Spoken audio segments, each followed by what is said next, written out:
My father took me into the city to see a marching band. Yeah. He said, son, you grow, would you be the savior of the broken, the beaten and the damned? He said, will you defeat them, your demons and all the non-believers, the plans that they have made? Because one day I'll leave you a phantom to lead you in the summer to join the black parade. When I was a young boy, my father took me into the city light to see a marching band. He said, son, when you grow up, would you be the savior of the broken, the beaten and the damned? Sometimes they get the feeling she's watching over me, and other times I feel like they should go. And through it all, the rise and fall, the body in the street.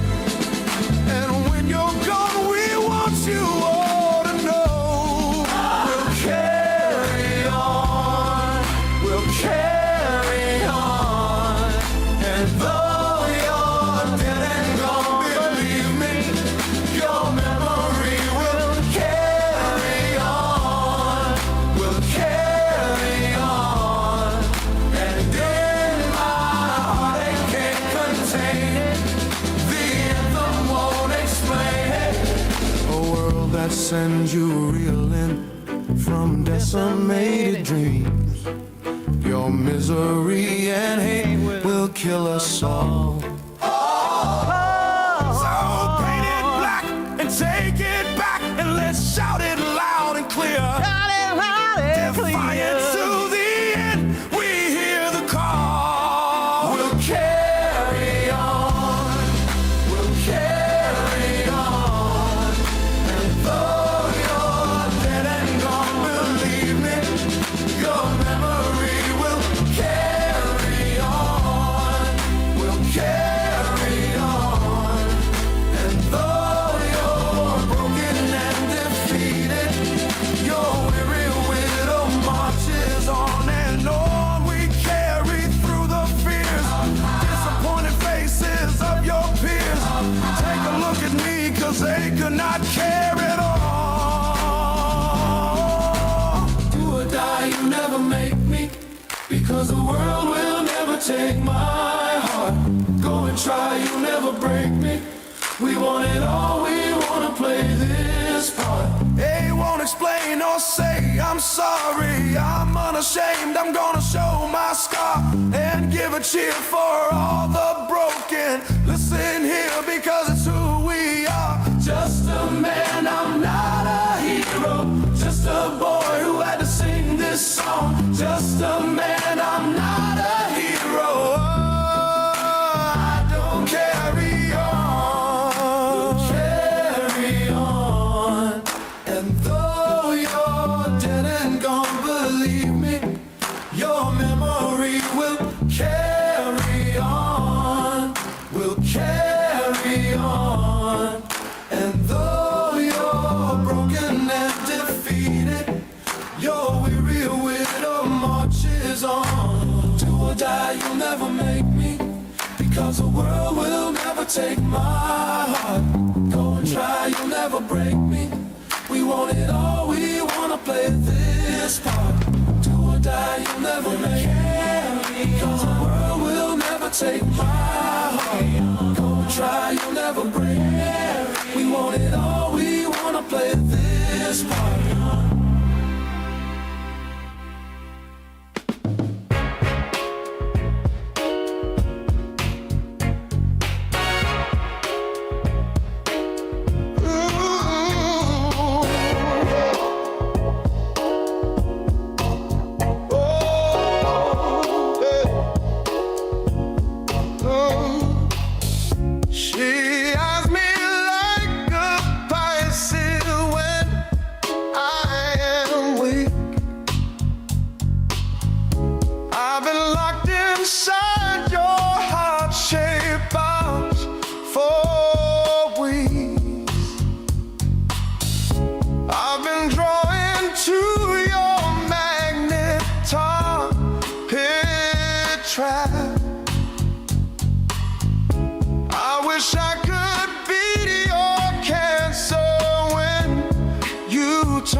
myself on angel hair and baby breath. Broken high man of your highness, I'm left back. Throw down your umbilical roost so I can climb right back. Hey, hey, wait, I got a new complaint. Forever in debt to your priceless advice. Hey, wait, I got a new complaint. Forever in debt to your priceless advice. Hey, wait, I got a new complaint. Forever in debt to your priceless advice. Your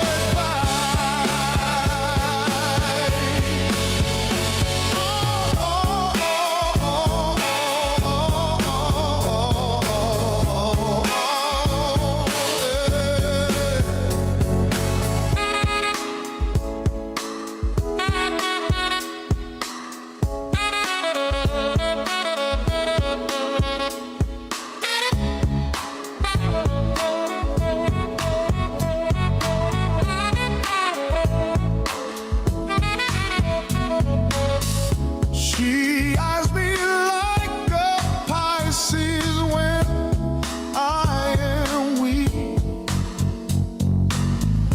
I've been locked inside your heart-shaped box for a week.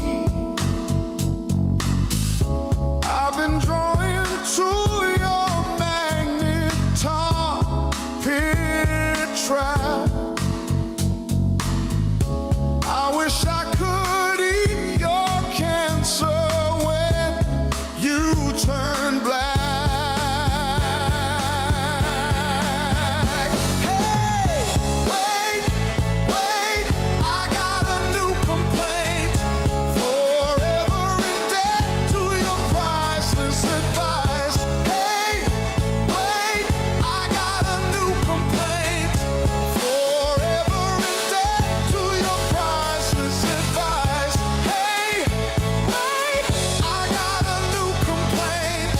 Forever in debt to your priceless advice. Your advice. Your advice. Your advice.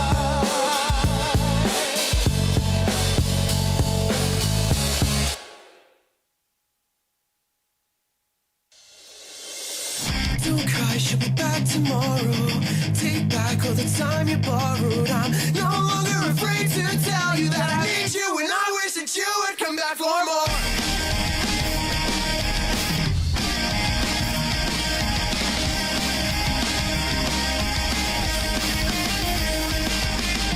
Locked down in a fold-up bed, singing the same song over and over again. You need me half as bad, and I settle for less than that. If my bed isn't chopped down, finding you, but I'm mistaken for someone who cares for me. I need a cigarette.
there, whoop there, whoa!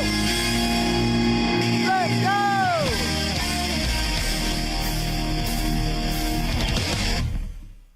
Before I get started singing, can I just ask, how great was that those soul covers, right, man? Oh my God, the heart out it, okay? Let's talk about it. So this is actually something that took place on X. It took place on X, of all things, believe it or not. So you guys remember KACEYTRON, right? KACEYTRON? She's the one getting sued by H3H3, Ethan Klein. It actually made her kind of like a household name. Getting sued. Hey, how'd you get famous? I got sued by someone. Okay, cool. And it's kind of like popped up.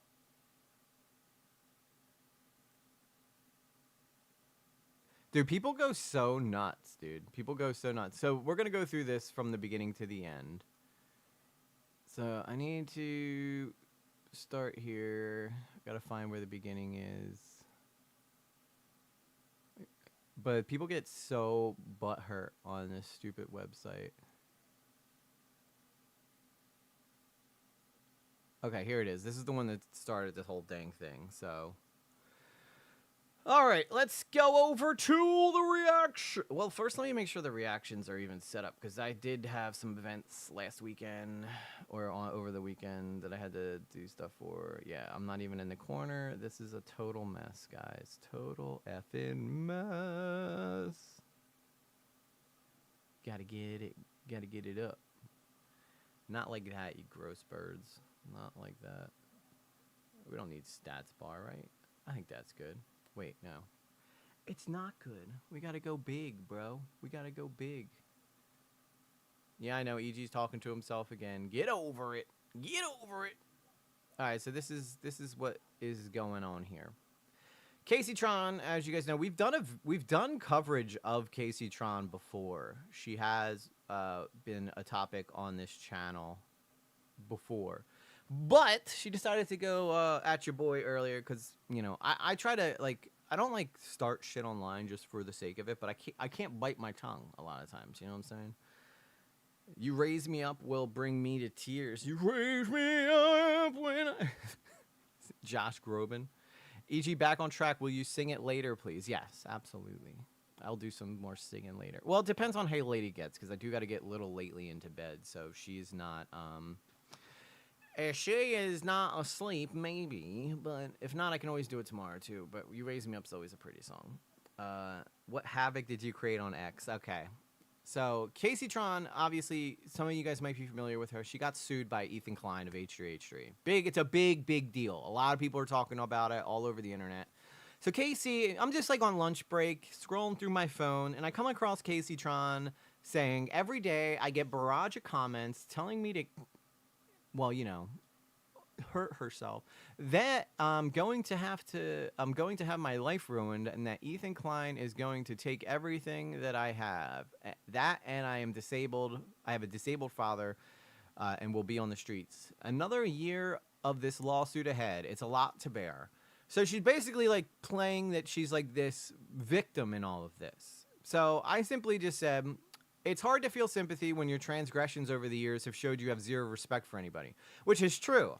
She's gone through a lot of stuff. She said a lot of, like, she has a history of basically being extra mean to people that she doesn't necessarily she shouldn't necessarily been mean to. She always says she's for the gays and the girls, right? That's like her thing, is that she's for the gays and the girls, which, you know, go queen, you do you, right? You do you. But I do think that this is an issue. Sorry, I'm trying to get this, I got to get this straight here. This thing's all out of focus. I probably bumped it or something. I think that's about as good as it's going to get. So this, I say this stuff like all the time on X, and I never really expect someone to like come back and say anything to me because, you know, I'm a shitter online. So, but she actually ended up responding to this comment that I said, and she said, "Can you list the transgressions? What exactly are all the awful things that I've done?" Right, and now this is getting a bit of attraction because she got 1K likes for her post, I'm at like 134 likes, which I don't think really matters, likes on them, but it just means that people are reading this conversation. So she goes, can you list the transgressions? What exactly are all the awful things that I've done? First off, I don't have time to go through every single awful thing that she's done, okay? I don't know who she thinks I am. I'm not some unemployed guy. I was at work when I did this. I was not expecting to get into a heated debate with KACEYTRON on my lunch break, but here we are. So I simply wrote back, well, for one, massive amounts of copyright infringement. You'd literally go to sleep on stream while playing other people's videos.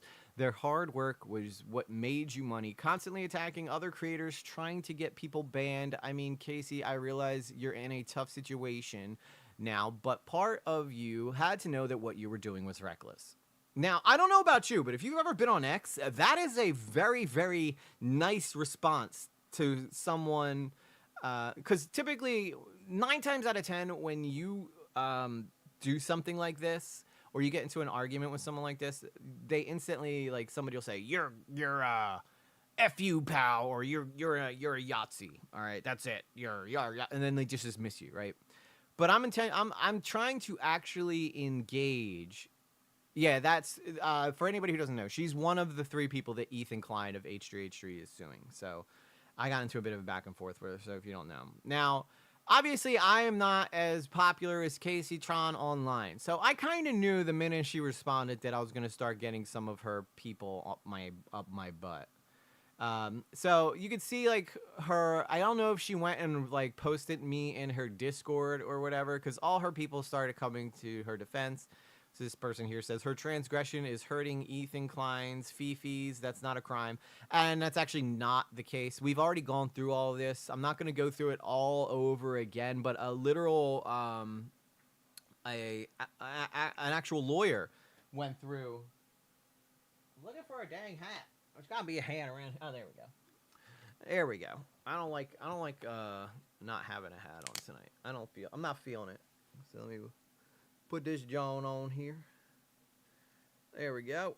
Oh, don't worry, I'll fix it. All right. There, feels better. Now the light's out of my eyeballs. So she's basically, you know, saying, like, what is the terrible things I've done? I don't think she was expecting me to actually, like, lay out some of the things that she's done. So I did, you know, obviously I'm familiar with her. I don't know, like, a lot about her, but I knew enough about her that I could, like, actually pull up some things. One, she does have a history. If you go on Chud Logics, let's take, for instance, okay, I think this is the best way to go about this might be just to go over to YouTube and, I don't know, should we? But we've done all this before, you know? We've already done all this stuff. But might as well do it right. We'll do it live. We'll do it live. F it, we'll do it live. So let's just go to Chud Logic, KACEYTRON, because Chud's the one who found this originally. So right here, KACEYTRON wishes death on me. Insane drama with XQC gets personal.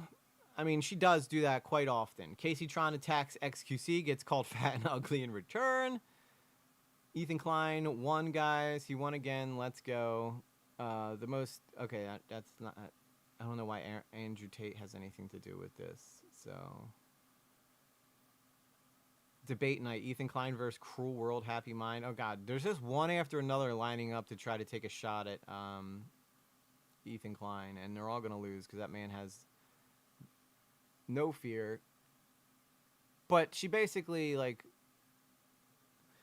I'm trying to find the one where he caught her sleeping on stream. Someone, like, said, hey, KACEYTRON is sleeping right now on stream, and he goes over and he sees her streaming, like, or just dead asleep on stream, which obviously she's not working, right? She's not entertaining anybody. She's literally just playing other people's stuff and using it to make money off of. And I can't find it, so we're not gonna keep going down that rabbit hole. Who is KACEYTRON? So again, KACEYTRON is getting sued by Ethan Klein. Her, Denims. Who is that other girl? I can't. Frogan. Ugh. I almost forgot about her for a second. I was lucky there for a minute. I was really lucky there for a minute. Nuba the biggest gooba. How you doing, brother? But yeah, so this keeps going for some reason. So she decides she's going to go into a back and forth with me. So she goes, who were the creators I attacked and for what reason did I attack them? Basically, she's making me do all the work for her. I don't know. You tell me, Casey, because one of us is getting sued by Ethan Klein and it's not me. So it must be you. But she has she just has an absolute history. You can just, I mean, do the research yourself. Trust me when I say go, you can Google this stuff and go see all the crap that she's done in her past. I don't know why she's making me lay this out for her and the rest of her people. Maybe they just think that she had a gotcha moment, but obviously, you know me, I am not going to back down. If you challenge me and ask me, I'm going to tell you what I think. So, Denim's blocked you. Yeah, that doesn't surprise me. Denim's is one of the other girls that is getting sued right now, and she probably deserves it more than Casey, if I'm being honest. But said, who were the people I tried to get banned? She did try to get Destiny banned. This was now, granted, I don't like Destiny very much, but you'll see where that goes. I was doing the sleeping, so she admits that she was sleeping while she was playing stuff online. Or while she was streaming. I was doing the sleeping while shows played. Yeah, so she's playing TV shows on her stream while she's asleep. That is a copyright abuse and a half right then and there. She just blatantly admits it right here. And while every other massively popular streamer was doing it. So basically she's saying, hey, they're stealing content. That means it should be okay for me to steal content instead of, just logging off like a normal person. I would never in a million years throw up a TV channel and let that be what entertains you guys. Because one, that is just an absolute insult to you, right? It's an insult to you that I would sit here and let some TV channel entertain you when you came here for me. Now, I guess she was kind of trying to use it as like a bit of a hangout lounge or something like that, but it was just completely ridiculous. Haven't done it since everyone else stopped last spring. Then Twitch actually started taking action against it. Do you know why Twitch started taking action against it? Because Ethan sued these people. That is why they started taking action against it. So she didn't stop because she had some moral calling to do better. She got sued, and then Twitch was like, "Oh crap! Everybody, we do have to buckle down on this because every other content creator is now looking at us and saying, hey, you're not following copyright stuff," which is funny because Twitch all the time will come after me if I play a song or anything like that, and they'll mute my whole stream. Blue Jay says, honestly, the only way to watch a TV show on a live stream is just having the timestamps so that you can watch along. Yeah. That would probably be the best thing, or take it to Discord, right? But no, she wanted to keep her stream up, right? And you know why she wanted to keep her stream up? One, for ad revenue, right? So that she could it's basically passive income to her. Keep your ads on, keep your stream going, play someone else's TV show so that ad money can keep coming in 24/7. That is the definition of copyright infringement right then and there, right? Which is the whole reason that she's being sued. Regardless of what people are threatening her with, regardless of what people are all up in her butt about, or threatening her with, which, by the way, if you are in her inbox threatening her, that's disgusting. Go find something better to do. This is how people should talk right here is, I tell you what I think. You respond telling me what you think. I tell you what I think back in response, not getting personal, having just a genuine conversation. And I will applaud her for actually talking to me and not just being you're an incel, leave me alone. You know what I mean? It could have been an easy out for her, but she did sent you something in Discord. Okay, Crazy Cat Lady, I'll take a look at it after we get done through here. It's not a clip, but a 9-hour video. Why are you sending me 9-hour videos during Hot Topics? I saw a streamer do that once, or is that KACEYTRON sleeping for 9 hours on stream?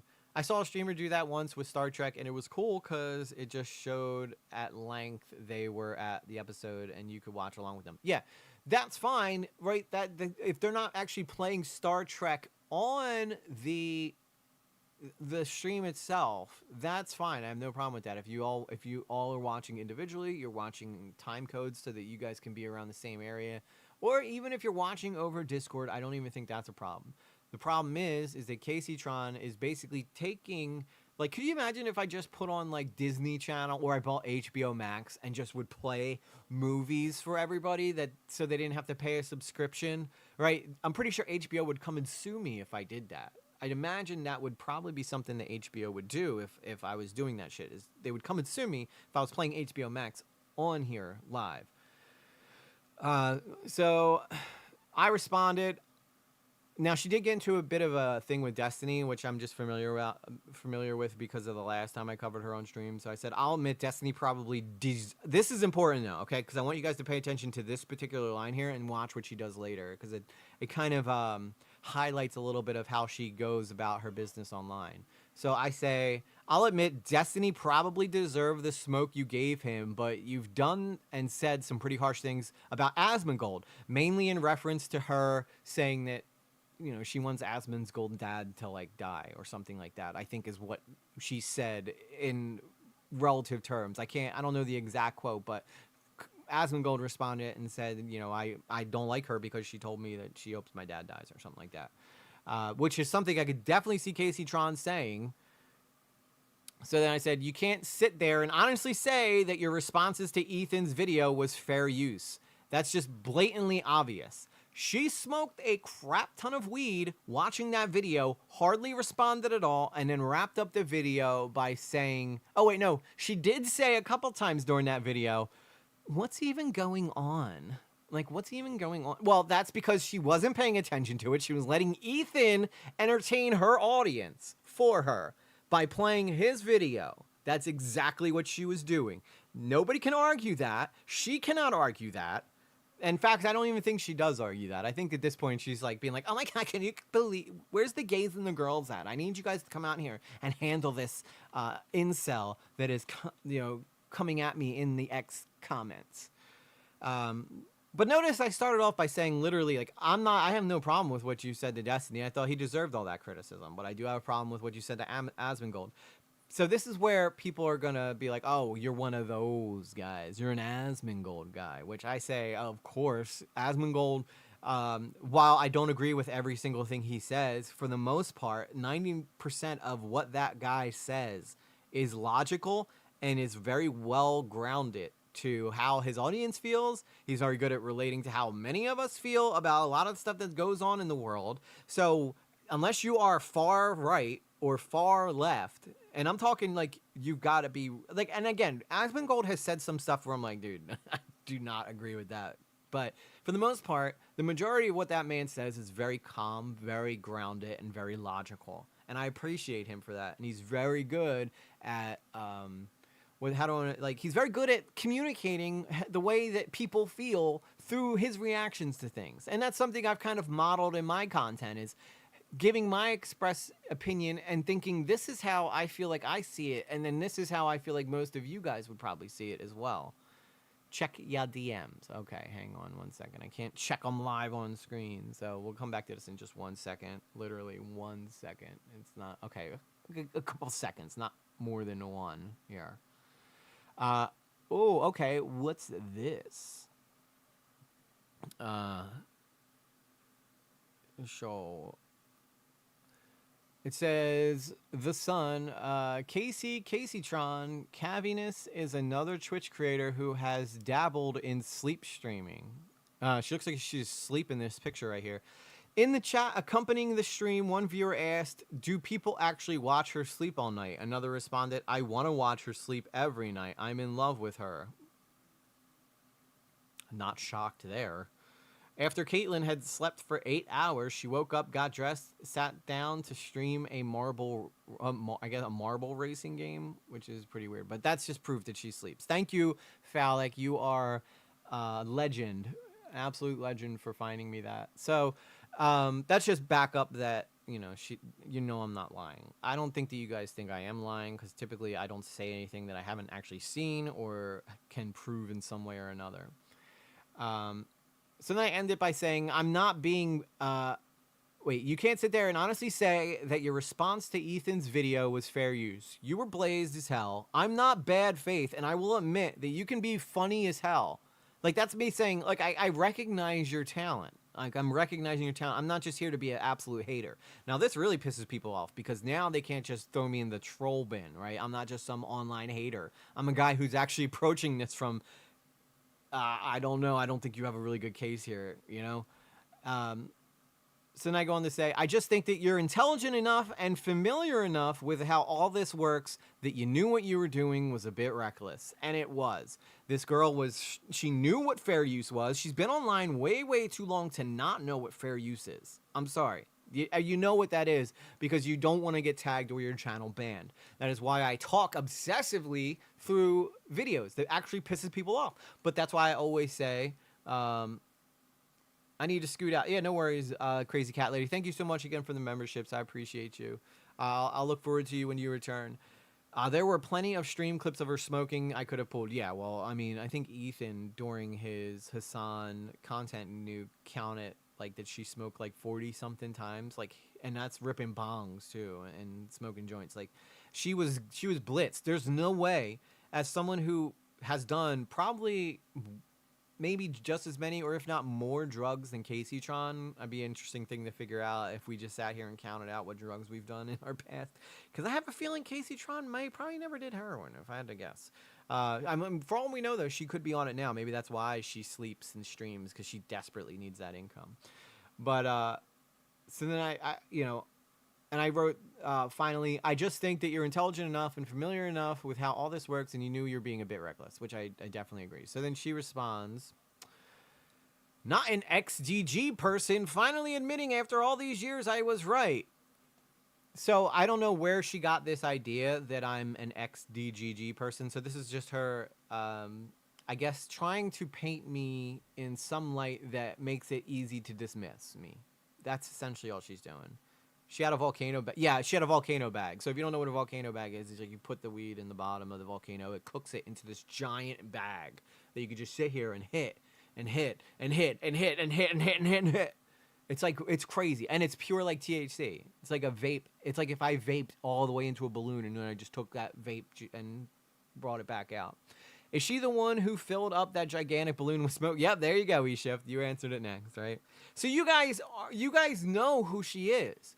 But for some reason, she's talking to the rest of the internet like she doesn't understand what she did wrong. She has no clue what she could have done that would have led her to be in the situation she's in now. And you know what that is called?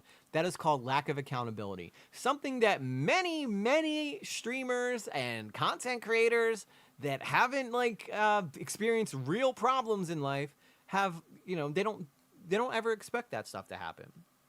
It's legal for her to smoke. It is legal. It's fine. I don't have a problem with her smoking on stream. That's not my problem, right? You want to get high on stream, get high on stream. But get high on stream and talk to your audience. Don't get high on stream and then react to someone else's video. Because you're not going to react to it. And if you are, it's going to be like, you're not going to be paying attention to fair use when you do it. You're not going to be transforming the content. You're just going to be playing it so that you could sit there and go, what? What, bro? Did you guys see that? Right? That's not exactly transformative content. That is just someone being high, watching the internet, and then the internet watching that person watch the internet. It's like really, when you really break it down, it's ridiculous. It's pretty ridiculous. So it's so then, so she starts off by saying I'm an ex-DGGer, which an ex-DGGer is just somebody who was from Destiny's community. I'm not from Destiny's community. Find me a time where I've ever been go big time Destiny. There was one time when I first started dabbling with this internet stuff that I was like, oh, well, I like Destiny better than Hassan because Hassan's like a nightmare. At least Destiny's I guess somewhat logical, and he's not afraid to take a side that's different from what the left wants because, he's not playing into them. And then all of a sudden he went on that whole Trump rant, and I was like, dude, okay, if I ever was somewhat respectable of Destiny, I'm not anymore. And that's not because I'm a hardcore right-winger. It's just because I'm a human being who cares about the way that people treat each other. So, suck on that one. I just didn't know it was legal to do. Yeah, it is. Depends on what state you're in. Depends on what state you're in. I don't think that like Twitch or anybody has a problem with you smoking weed on stream. But if you're stealing people's content and your excuse is I was too high, chances are you should probably change up your content. So she says, finally admitting after all these years I was right. It just took criminal convictions, I guess. She doesn't know me from a bag of rocks, right? I am not a popular streamer. I don't have a history of like being very well known online. There's no possible way you could connect me to Destiny's community. So I don't know where she got this idea that I was a Destiny guy. And then she says, I've only given Asmongold the energy he gives back. Demonizing me for it is ridiculous. Well, see, this is where she's wrong, because I've seen Asmongold critique people, right? I've seen him. What am I doing wrong here? I think I need to. Okay, I need to go this way. That's why the problem was. I've seen the way that he, like, Asmongold, like, addresses people. It is not the same way that KACEYTRON does. Asmongold will say, I think that was a pretty dumb move, and I don't think that you should do that online because it kind of makes you look like a jackass. You know what KACEYTRON's response to something like that would be like, I hope his dad. Now, this is her saying this. I want to be very clear so nobody thinks I'm saying this. But if she'd be like, I hope his dad dies or something like that. That would be her response to that. So tell me if that's even if that's balanced. You know, him saying, I think she's acting like a jackass, to her responding, I think I wish his dad would die. I don't think that's really fair. I don't think it's an equal exchange. Asmon is usually eager to accept his critics. Yeah, Asmongold loves to argue, right? That's not somebody who I think is shameless and doesn't feel like he's right or hiding something. Hassan, very careful about who he debates. Asmongold is happy to talk. Well, I don't know. I don't see him do a lot of debates, though. But he does have no problem, like, addressing what people question him with. And I don't know what she's talking about as far as, like, me demonizing her. She did something. I said I don't particularly agree with it, and then she went on with whatever.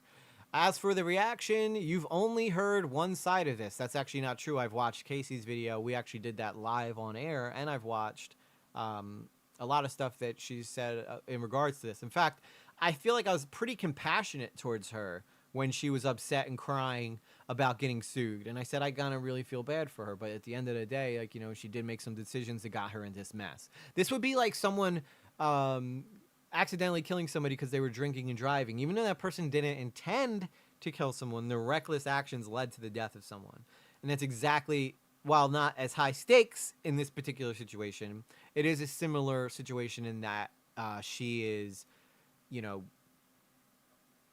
her recklessness is what got her in the trouble that she's in right now. It's hard to argue that. You cannot argue that at all. So she goes on to say, I got high while I watched the nuke, but that idea that I sat in silence the whole time is just untrue. That's fair, but what she's talking about is when she's like, like, I don't even know what's going on. Does that count as addressing the actual video that you're watching? I don't personally think so. Right? Like, if I got stoned here and I played a video of someone else, and then I was just like, every couple minutes I chimed in with, I don't know what's even happening here.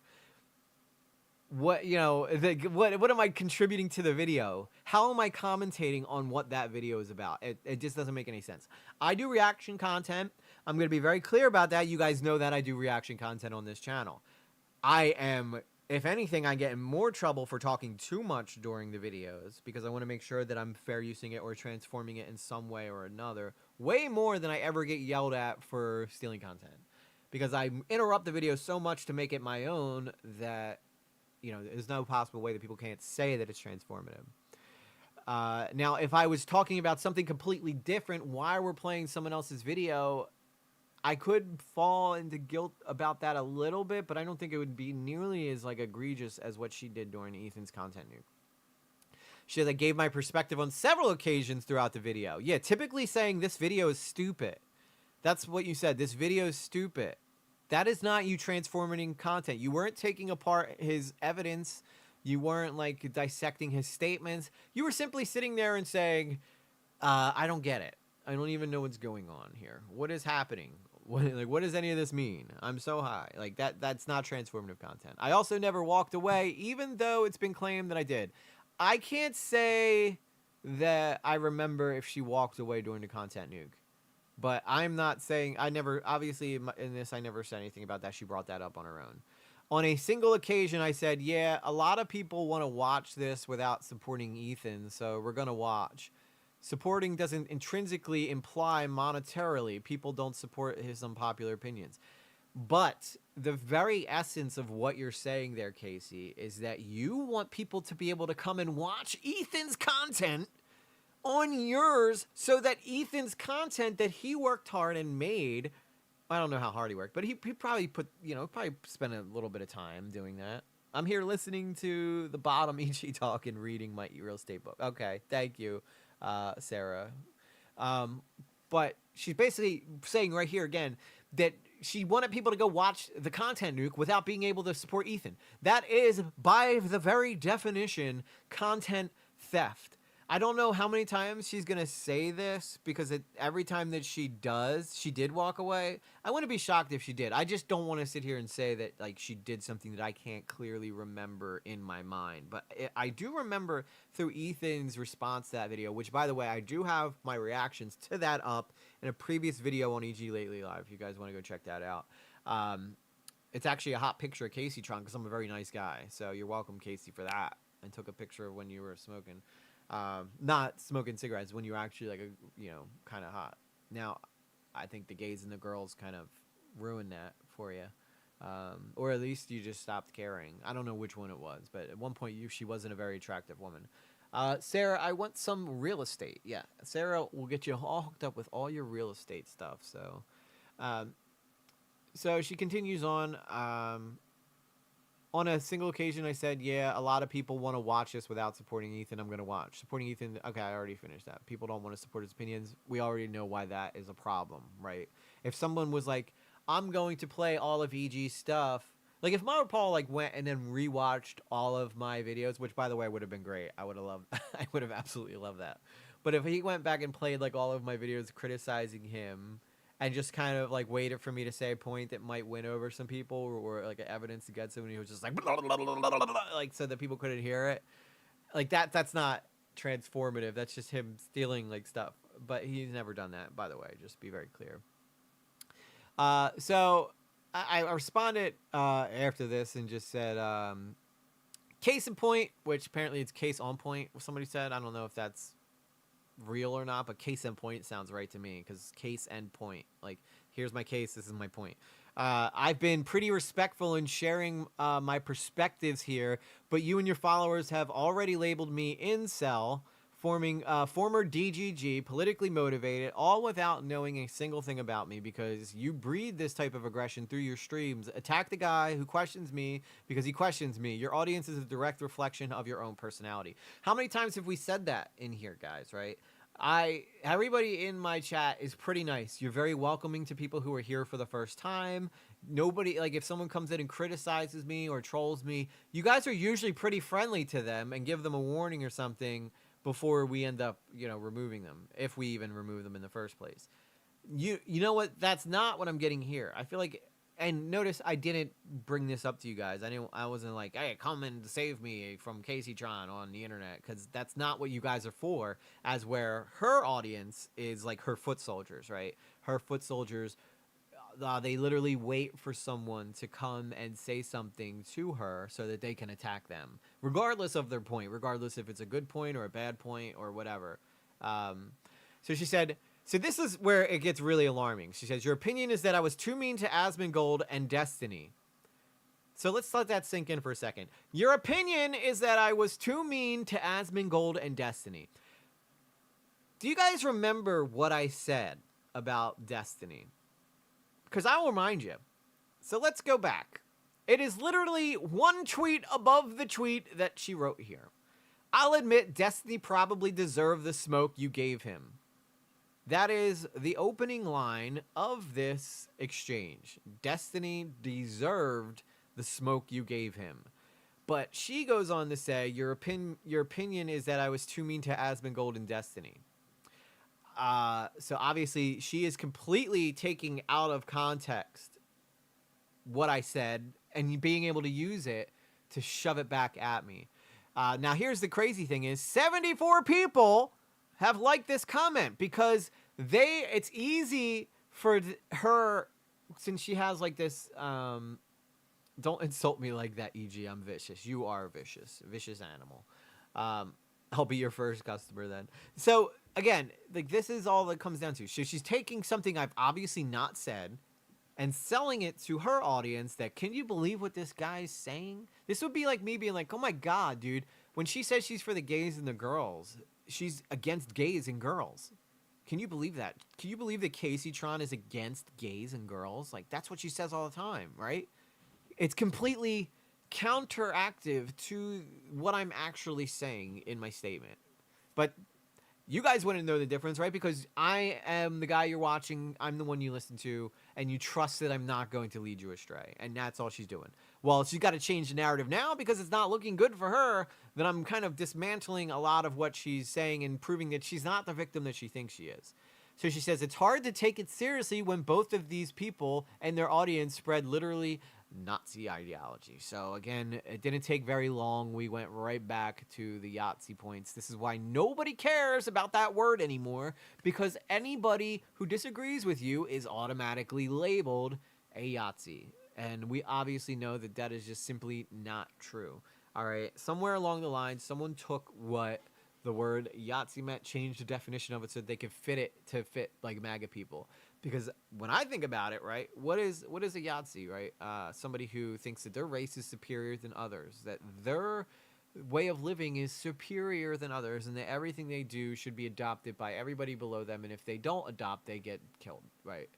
But apparently this has somehow been morphed into... Now, this surprised me when someone pointed out, like, the definition of fascism is, like, having national patriotism. Somehow patriotism now is Yahtzee propaganda, which never used to be what it meant to me growing up. I always thought of a Yahtzee as somebody who was racist, somebody who thought because they were their certain color that they were better than everybody else, which is not how I view anything. Now, you know, she could have easily sat there and said that I was a Yahtzee, but I guess she was like, okay, that'll be an absolute L if I accuse him of that, because I don't have any proof of that yet. But she doesn't know anything about me, right? I'm some shitter online, and she's making all these assumptions about me to sell to her audience because, well, it just makes it easier to dismiss me and not take accountability, which is something that she hates to do. Hates to do that. Does not like taking accountability for anything. No, sirree, Bob. Not KACEYTRON. And now here's the thing is, like, I've been pretty sympathetic towards her. I said, you know, I really hope that I hope that she comes out of this, like, just learning a lesson and not, like, ruining her life. I've said that many, many times. Same word as narcissist. Yeah, everybody's a narcissist now. Everybody's a Yahtzee now. These words get beat to friggin' death online because it's, like, the only two words people know. Oh, you disagree with me? What, you don't think immigrants should be allowed to come here illegally? You're a Yahtzee. How? Like, do you not know the economic impacts of those things? Okay, don't start E-shift. I already know what you're going to do. You're going to correct me. But I'm just using it as an example, you know. But I said he deserved the criticism. So I just responded back, like, not sure if you're smoking weed right now, but I never said anything about you being too hard on Destiny. I said he deserved the criticism. So now you're just making things up, which is disappointing, which... I mean, she literally made that up. Nowhere in here that I ever said you're really hard. You were really hard on Destiny. I can't believe that you were so hard on that guy who absolutely freaking deserves it for being an absolute total piece of shit. So now I'm being lumped in as an Asmongold grifter, which, you know what, I'd 110% rather be associated with Asmongold than with Denims, KACEYTRON. But this is my problem, right? I'm trying to be logical with illogical people.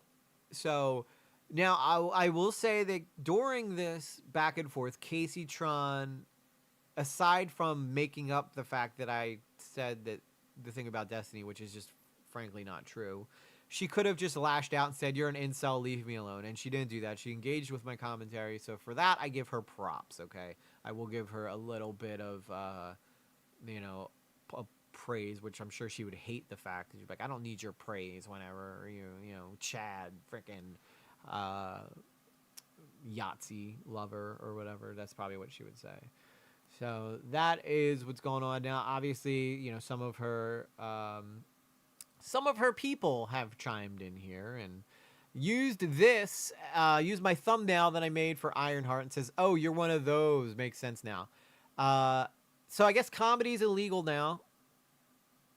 Because if you guys go and watch my Ironheart, like this person obviously didn't go and watch my Ironheart videos because I actually said I like the show. So I don't know who this Alice person is. Probably nobody. Oh, she got 1,137 followers. But one thumbnail has summed up my whole personality. So congratulations, Alice. You have completely achieved nothing. What? You seem invested in defending right-wingers who say heinous things while applauding people dumping on your political opponents. Curious as to why. So she says, what? You seem invested in defending right-wingers. When did I defend right-wingers? When did I go and make this political? When did I go and... Yeah, I liked the show Ironheart. I made a whole video about that I actually like the show Ironheart. But I'm one of those people because I made a thumbnail that was intended to try to make people laugh by having her say, "Why does suit smell?" Which is how she talks in the fucking show. So I don't know what she wants me to do. This is just people chalking you up and trying to throw you in a stereotype box because it's way easier to do that than engage with anything I'm actually saying or point out where I'm actually wrong. So, I'm not defending right-wingers. I don't know where this talk got political. I think that Asmongold, regardless of what he says, I think the way that he says things is way more respectful than the way that KACEYTRON says things. And again, this is me saying that KACEYTRON is... I think she has her moments where she can be very funny. I'm not like some bad faith guy who's just going to sit here and say, "Fuck KACEYTRON, she's a horrible person," and all this other stuff. That wins. That you'll never win anything like that. But again, I don't think I'm gonna win anything against these people anyway. Trying to be reasonable. Luckily, though, a lot of people seem to understand where I was coming from because I don't typically get this kind of like engagement on stuff. So, see the pending lawsuit you first mentioned, dummy. So I don't know. The other thing with Twitter and X is that it's hard to tell who's responding to you and who's responding to KACEYTRON, you know? But I guess this person is just pointing out that she needs to pay attention to the lawsuit that she's complaining about because, after all, she is getting sued. I'm not getting sued. You know why I'm not getting sued, KACEYTRON? Because I didn't react to the content nuke, and if I did, I sure as hell would have overly spoke about it, and Ethan wouldn't have been able to sue me over it. Also, how do you... No, it's actually her. Could be. Well, it's because it's her. Because I know. Because I'm an influencer. I'm a content creator, and I know how people are when it comes onto this stuff. She's not gonna have someone else go in here and argue. She's probably just. I think that you guys look at content creators a little too celebrity-like. There's no way that KACEYTRON can afford an assistant to respond to tweets for her. Right? Because if they say the wrong thing, she's in deep crap. I don't think she trusts anybody to say something on her behalf. So just more people. Yeah, if that's all you got from that back and forth, then you truly are just mean-spirited and bad faith lady. So this guy, Corey, props to him. He sees that I'm trying to just tell her why she's in trouble, and she doesn't want to hear it. So thank you, Corey. And then, of course, you got this weirdo. Frieza is black now, which I don't understand what that's supposed to mean. I like that he glossed over copyright infringement where you go to sleep and let movies play.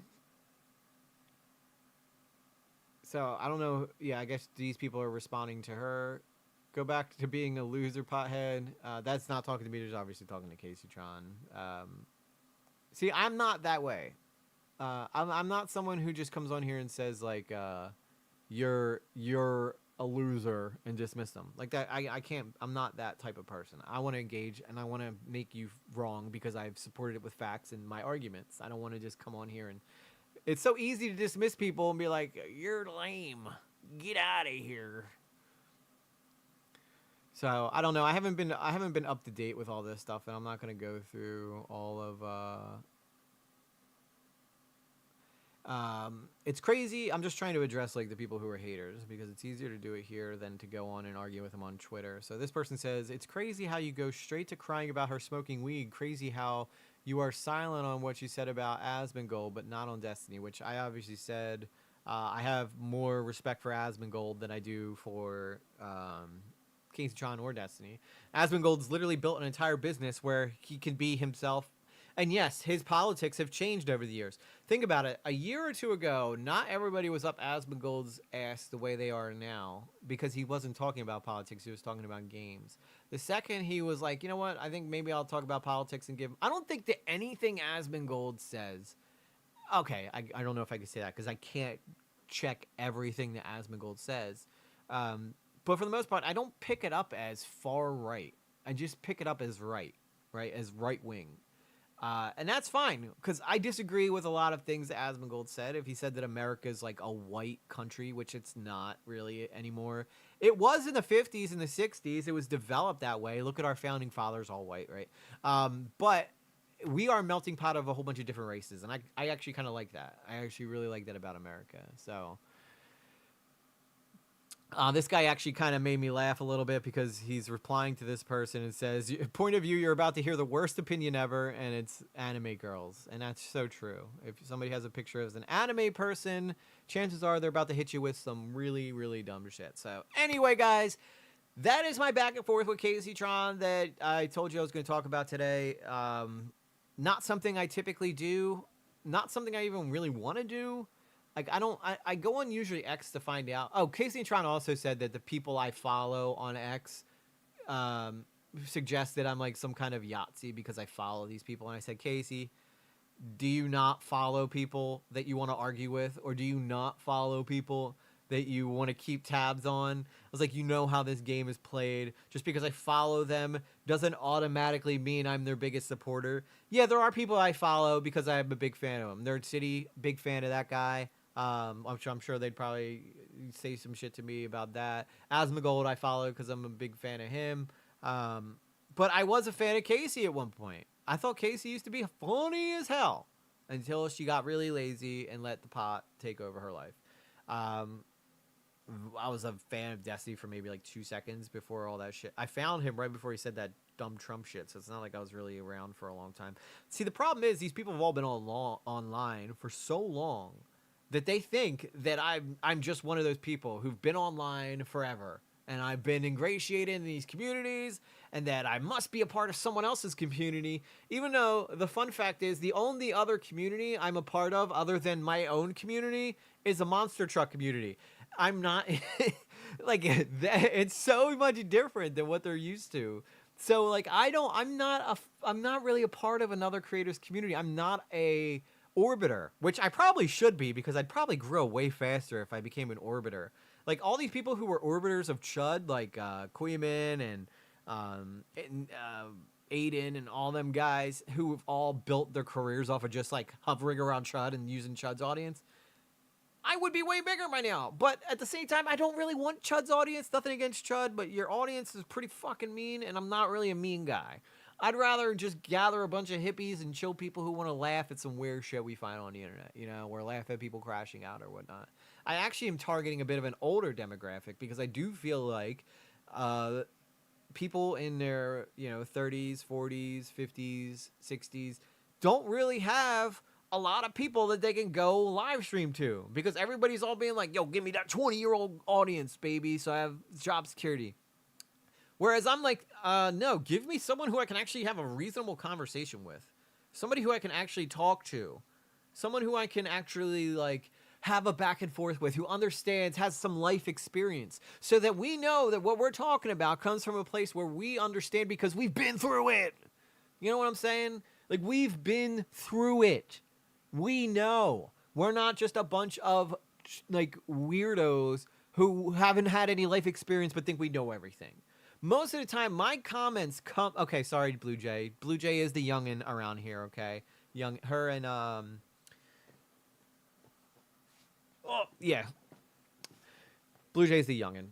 I'm trying to think who else is like 20 something in here. I don't know. I don't think I've ever taken tests, but Blue Jay, yes. But you are mature for your age. Oh, Kaylee. Kaylee's very young too. That's who I was thinking of. My gravitational pull is so big, I just bring communities to me. True crime, crypto bros, drama bros, Dungeon and Dragon bros. It's fun. Yes, you are.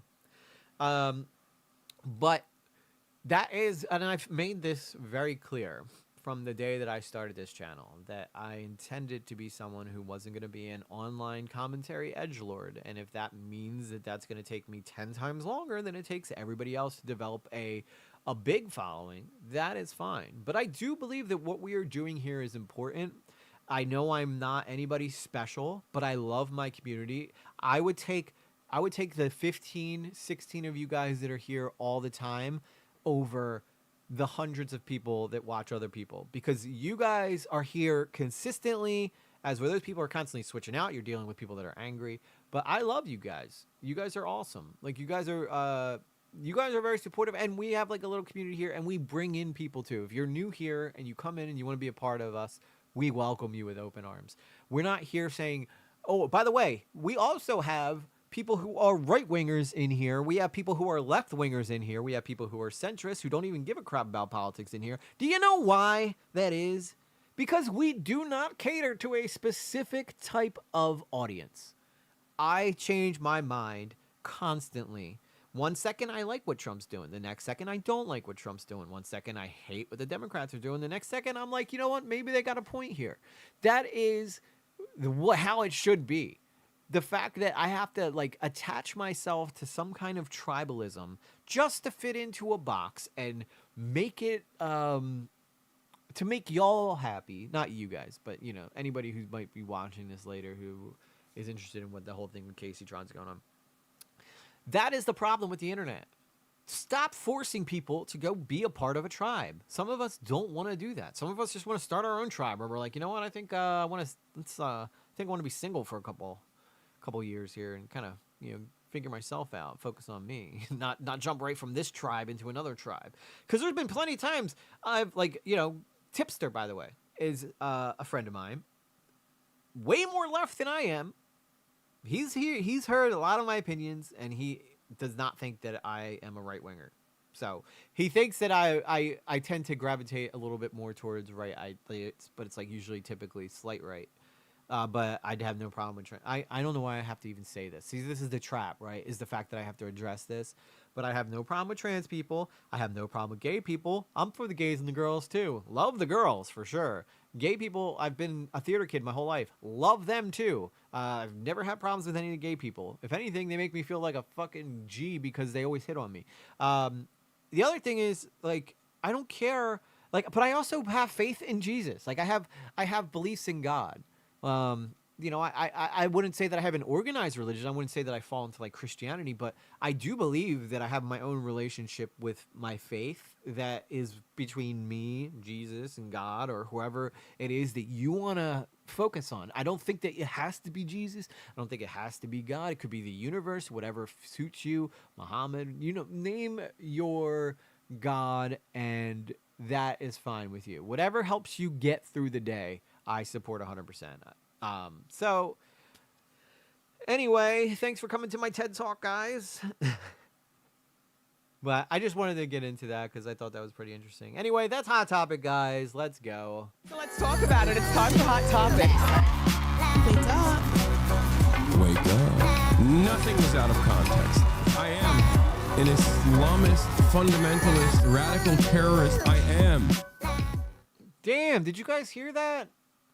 Frickin' Hassan Piker just admitted to being a terrorist on my stream. Can you believe? I can't believe it. How wild, dude. How absolutely wild. Hey, Kim Jacobs. Yeah, plus everybody who comes in here is just so nice, man. So nice. So I'm probably going to say, since we went so long in Hot Topics with my Hot Topics, I'm probably going to skip Hot Topics for today, save them for tomorrow. Tomorrow we're going to probably do 7 again. Just because Tuesdays are 7 typically, but I figured you guys wouldn't complain about being here at 7 because most of you guys seem to like the the later streams anyway. So I'm trying to make y'all happy. We will disagree on this every day, all day, but love y'all. Yes. We could disagree on a lot of different things, but that doesn't make us dislike each other. It just means that we all have. But you know what the crazy thing is? I will listen to you and your point of view, and I will appreciate you for sharing it. Right? ING says, yeah, why are you having to defend your opinions? I'm of the belief that we are people and we are all truly different. And that's the best part of it, too, ING, is that if we were all the same, we would go crazy, dude. We would lose our damn minds if everybody had the same opinion. First off, I don't think the left would know what to do if everybody all of a sudden was like, you know what, you're right. Let's let trans people use the girls' bathroom, or like who would they fight? Who would they? They don't want to know who to fight. You know, they would just be like, okay, now what do we do, guys? Like, we don't. Should we still burn down buildings just because it's fun, or like what? Like, what do we do now? What does Antifa do if all their dreams come true? Right? They're not gonna have anything to do, and they're gonna lose their mind because they like fighting. They like fighting, even though they always get their butt kicked. Anytime I've ever seen Antifa run into some conservative boys, some good old boys, they always get their butts kicked. It's nuts. But again, I was a theater kid. I love my gay friends. They're the sweetest, the best people ever. I think that they should be able to raise kids as they want, because I think that being raised by a gay couple is way better than getting raised in a foster system. Even though there's a lot of really great foster parents out there. Wait, we're not aliens? Crap, I just parked my UFO. Well, I'm watching Independence Day. Just randomly came on YouTube on the TV, so this could be a sign that aliens are coming. I love that the political poo section of the docket has been, we're not getting into this today, for like for like a week now. The only time we're going to cover political poo in here is when something big happens, like something big, like a assassination attempt or something like that. For the most part, though, we kind of stay away from political poo, because I don't want to be Asmongold. I want his money, but I don't want to be him. I've never wanted to be a political streamer. Maybe when I first got started. I do have a lot of political opinions. Trust me when I say that. But I don't think that I think I would be accused of being kind of like a moist critical type, where people would say I'm a fence sitter because I try to see both sides of any topic. I do tend to agree a lot with the right in regards to how immigration's working right now, how criminals should stop being let out so often, because people are dying from those decisions. The foster system is so broken. So I so agree. Yeah. So again, like I think that gay people should be able to get married. Why not? How is a gay person marrying another gay person gonna bother me? It's not. So again, they can say that I'm like whatever. They can paint me in whatever bubble they want. At the end of the day, I know who I am. I know how I am when I put my. I thought that was a fart for a second, Blue Jay, but it's just you flying away your spaceship. Do you want me to include some stories? Well, let's see what you got on here. So some haunting games that you did from Halloween, which look really fun to do. Girl gets flirty with the cop. I think I've seen that video before. Good boy hacker. Hawk to a yes again. The crypto scam to end all crypto scams. Did she? Oh no. Okay, that's just the crypto scam she did. I think we actually went over that before on this channel before. I think I did the video where she did or CoffeeZilla's video on it. So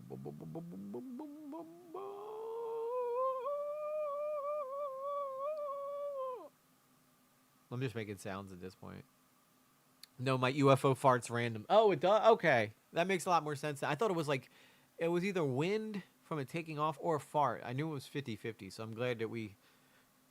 So you have one of those rare UFOs that take off unidentified farting object. Beautiful. Beautiful. Love to see it. This good boy couldn't stop hacking celebrities. Are any of these new? Any of these new? Hop in here real quick, Phallic. Let's talk about what you got on the docket here. If she's here. If she's around. She might be doing mom stuff. If she is, it's no worries. I take and both sides and make my own opinion and decisions to many people believing the algorithms of what they see online. Yeah, and I think that's a big deal too. Is that you have to be if you're somebody who can watch two people argue and see both sides, you've already got a leg up on so many other people who've been able to get captured into one side or another. You know, because once you get captured into those communities, it's hard to get out of them because you love the fact that so many people support you and will come to your defense and that it's you and an army. Some people need those encounters with other people defending each other so that they can feel like they belong somewhere, you know? They never see me leaving, but they can certainly smell it. Oh, got him. the unidentified farting object is going to be a shirt one day. That'd be funny. We run on gas power, ass power. You ever heard of horsepower? We got ass power over here. We use the farts to propel ourselves in space. Could you potentially fart? Okay, I got a rando question for AI here now. I gotta ask this question real quick by the AI. Let's find out. Okay, we need to get to the bottom of this. If you fart in space, will it affect your health? No, I don't care if it'll affect your health. Will it propel you away? Not a practical method for space travel. Damn, they're putting you on blast here, Blue Jay. They're saying that your fart ship is not scientifically sound. So I don't know what we're going to do now. How are you going to get home now that your fart ship's not going to work? Can farting in space move you? The physics explained. The physics behind farting in space is intriguing. While it is a common occurrence, the implications of farting in space are not as straightforward as on Earth. In zero gravity, the expelled gas does not rise or disperse as it would on Earth, forming a spherical cloud around the source. This cloud remains close to the individual and does not rise or fall, creating a unique and intimate experience. Oh, dude, it'd be like the Dutch ovens of all Dutch ovens if you fart it in space. You could literally take someone's fart bubble and like take it over to somebody. That's so funny.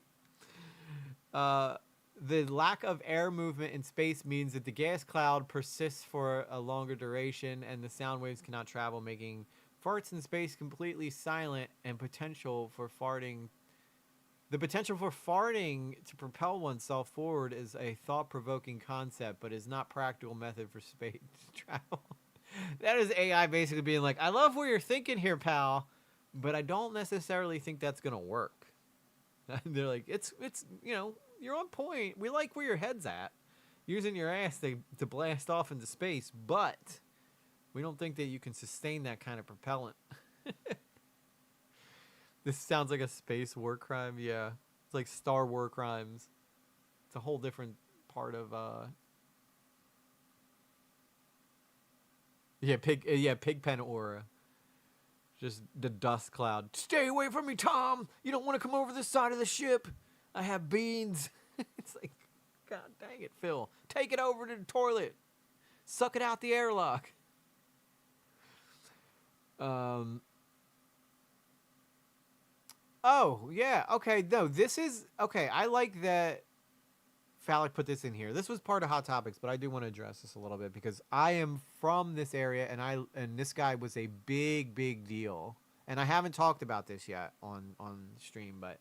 So there's a channel around me called 94WMMR, or 93.3 WMMR.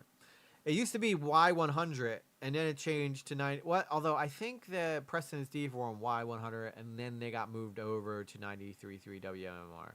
After Y100 closed, which was in Media, Delaware County. But all this stuff's like based around Philly. A longtime WMMR DJ and Philadelphia radio legend Pierre Robert has passed away at age of 70. Now, as you look, Pierre doesn't even look that old, right? This guy has been working, and he's probably one of the most recognizable voices that you would hear at work during the workday, because there's always some Chad or blue collar guy that is listening to WMMR on the radio around this area here in Philly. So Beasley Media Group, the owner of WMR, officially announced his death, calling him one of radio's most enduring and beloved voices. Pierre joined WMR in 1981 and became one of the city's most recognizable personalities, known for his signature "Greetings, citizens." He would say, "Greetings, citizens." That's how he would say it. Intro, deep love and music and genuine connection with listeners. This guy has met Paul McCartney. He has a sound clip from John Lennon. This guy like eats, slept, and breathed music. This guy loved rock and roll like you wouldn't understand. And he was very, very beloved in this city. The city of Philadelphia loved this man so much. And I'm only commenting about this because the death was out of nowhere. I can remember when it was happening, like on WMR, like the news came in that he had died, and they didn't announce it until the next day on the news. And then everybody was talking about, like, well, he was supposed to come into work yesterday. Yeah, right. Well, he probably, if I had to guess, I'd say he dyed his hair, because if you look at his chin here, it was very gray. So I imagine that's probably what his real color was. But his hair, look at how great his hair was. He would drive like a Volkswagen, like one of those old like Beetle vans, you know, like the old 70s guys used to drive. But that makes sense considering he grew up in like the 60s. Yeah, he was like an old school hippie because he was 70. So like he was in his prime like in the 80s probably, I would say. But he was such a good dude. I've listened to this guy many, many times throughout my life. Just going home from work, he would be on the air. And if I didn't feel like putting on phones, even with the way that streamers are now, he was still competitive. He would still have a built-in channel and a built-in fan base. And he was just the most polite guy, always had such good spirits, just a really all-around amazing human being that I think that we all can aspire to be like one day. So rest in peace, Pierre Robert. You are a Philly legend, bro.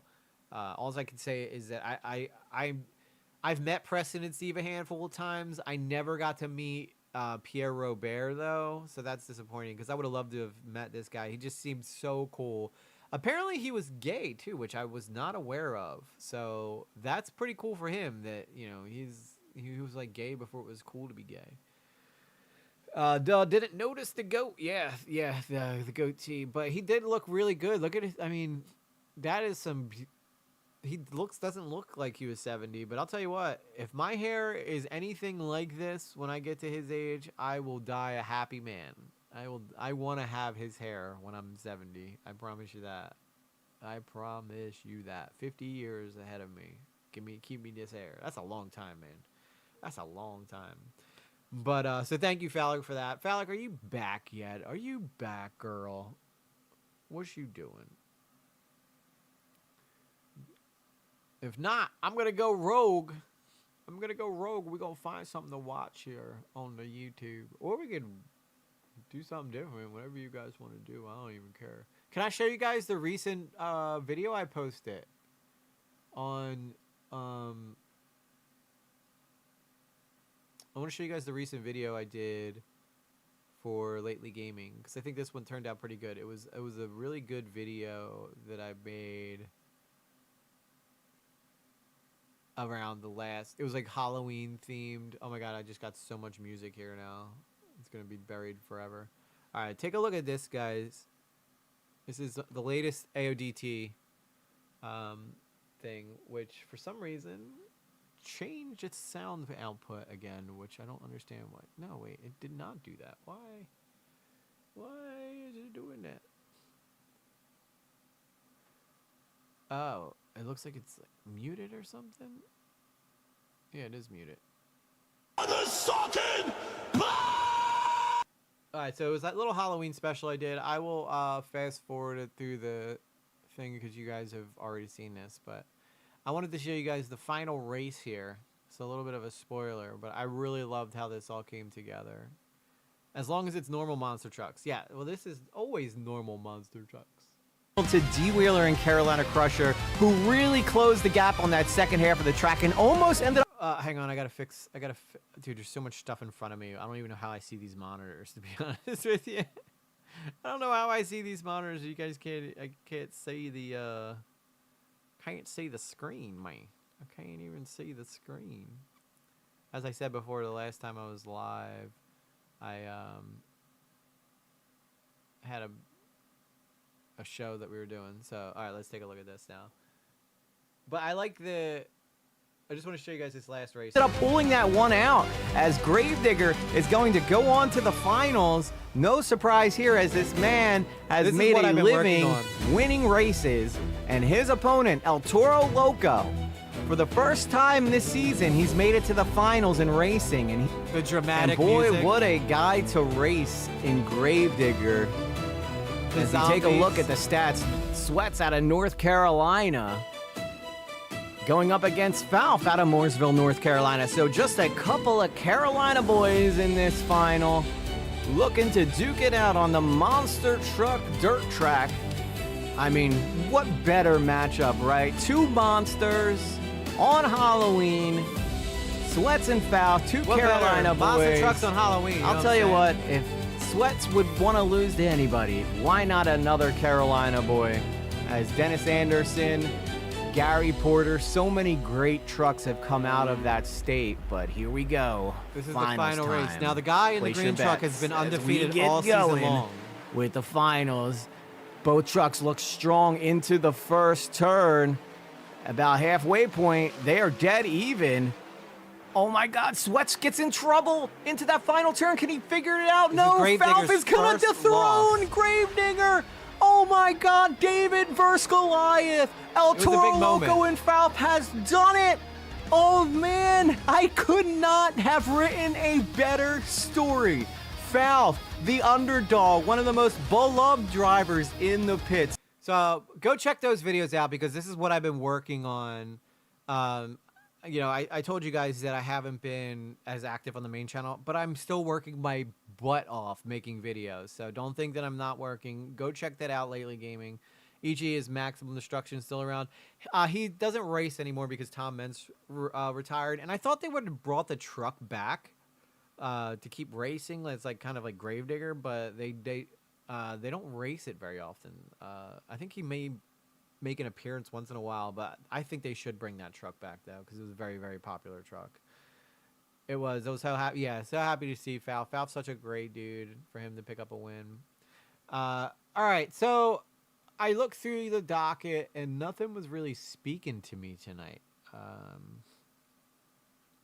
So I'm gonna go through here and see if I can find something interesting for us to watch.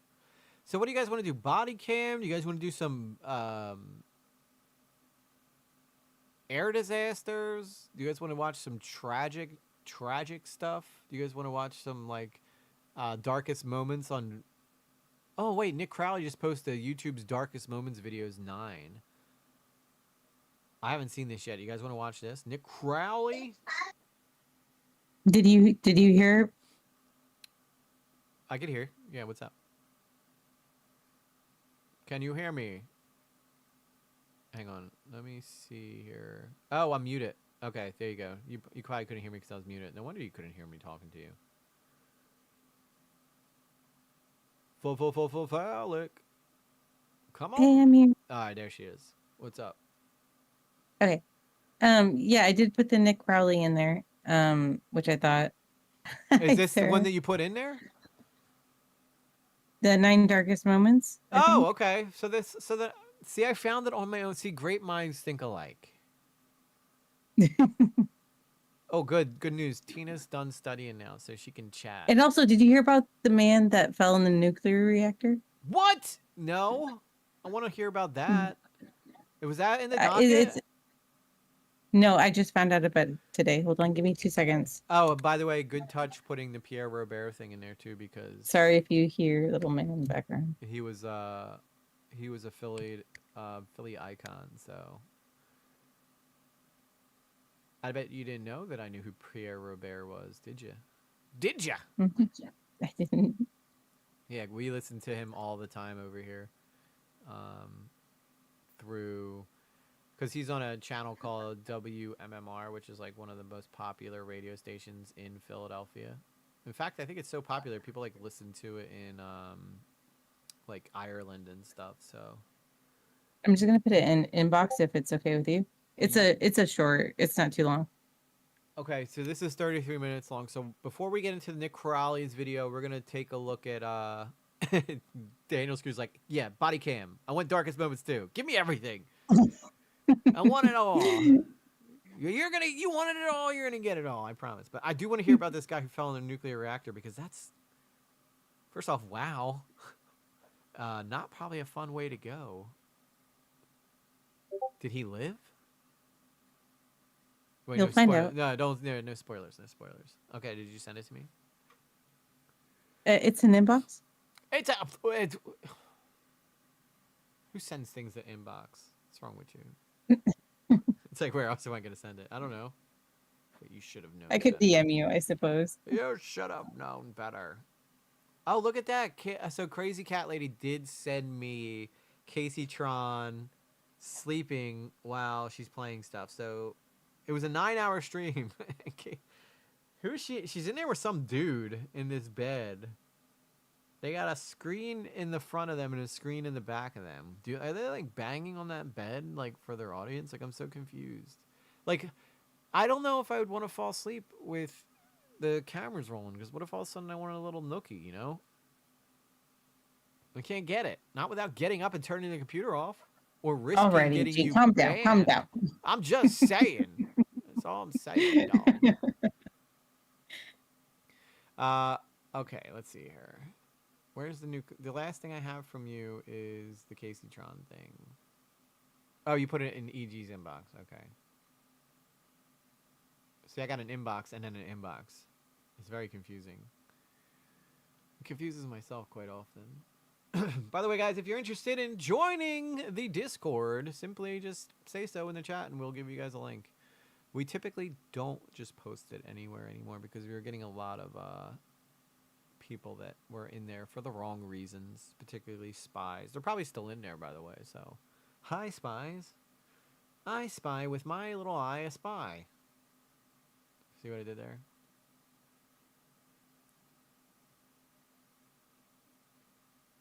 Okay, where is... I don't even know where my inbox is. Check the inbox. All the way on the Oh, it's all the way down. Why do I got I got too many channels in here. We gotta do some cleaning up. A man just fell into... Oh, I love this guy, too. Yeah, Kyle Hill is pretty cool. Yeah, Kyle Hill is awesome. Okay, why does it keep muting? I don't like that it keeps muting. Alright, let's take a look at what Kyle Hill has to say about this. Did you switch my output again, stupid computer? No, you didn't. Why are you not playing, though? This is so weird. Hey, so a guy Oh, just there you go. fell into a nuclear reactor. What? Don't worry, he's fine, and this is why that's important. The man fell into a radioactive pool of water. Fell into a nuclear reactor cavity. Jim Leahy. On Tuesday, October 21st, 2025, a worker at the Palisades nuclear power plant in Michigan fell into the reactor cavity where you put the fuel. Reactors like this are normally filled with water when it is being refueled, so the worker fell into a pool of water above uranium fuel pellets, ingested some of the water, and then was safely hauled out. I wouldn't want to be that guy. Now, in the reporting of this, you will see that the worker was then tested for contamination, and they found 300 Oh, why don't you have Discord anymore, Tina Cat? Well, you could always create a new account and come back and join us. We'll keep you safe, girl. We'll keep you safe.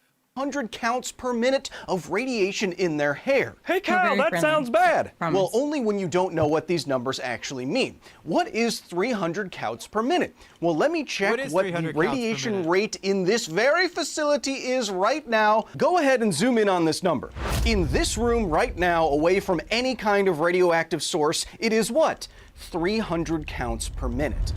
My point is that the worker that fell inside of a nuclear reactor, while it was not critical, was totally fine. Nothing above background rates of contamination. They returned to work in a day or two. I'm highlighting this story because the Palisades nuclear power plant is about to make history. It's going to be the first nuclear power plant in the United States to be once decommissioned and then recommissioned to produce power. As this occurs, little accidents like this are going to get a lot of press, and many of you sent this story to me, and anti-nuclear activists can use stories like this to say, well, see how unsafe it is? Well, actually what happened was a worker wearing a life vest fell into some water and wasn't contaminated above background and is totally fine and returned to work. No.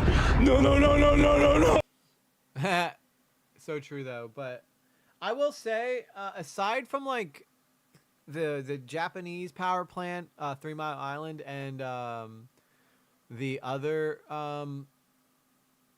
this Boy Scout built a nuclear reactor in his backyard. That's pretty dope. Probably not actually, but and that's totally okay, Tina. You don't ever feel pressure to do anything. We just like you. That's all. So nuclear power is still, in my opinion, the most economically, environmentally friendly way to create a lot of power for a lot of people. Unfortunately, incidents have happened like Chernobyl, where we saw what happened there, and Absolutely. what happens when people don't treat that power responsibly, or you get a bad worker in there who is just, so. But for the most part, from the 80s till now, I feel like we've definitely made a lot of, and I definitely think Kyle Hill is pro-nuclear power. So he's a big fan of nuclear power. He thinks that it's the way to go, and I think so too.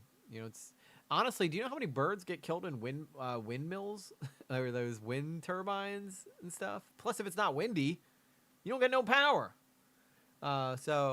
And I think more people have actually, no, I don't know if that's true, but I know that wind turbines are actually kind of dangerous. So I say team nuclear power, do it.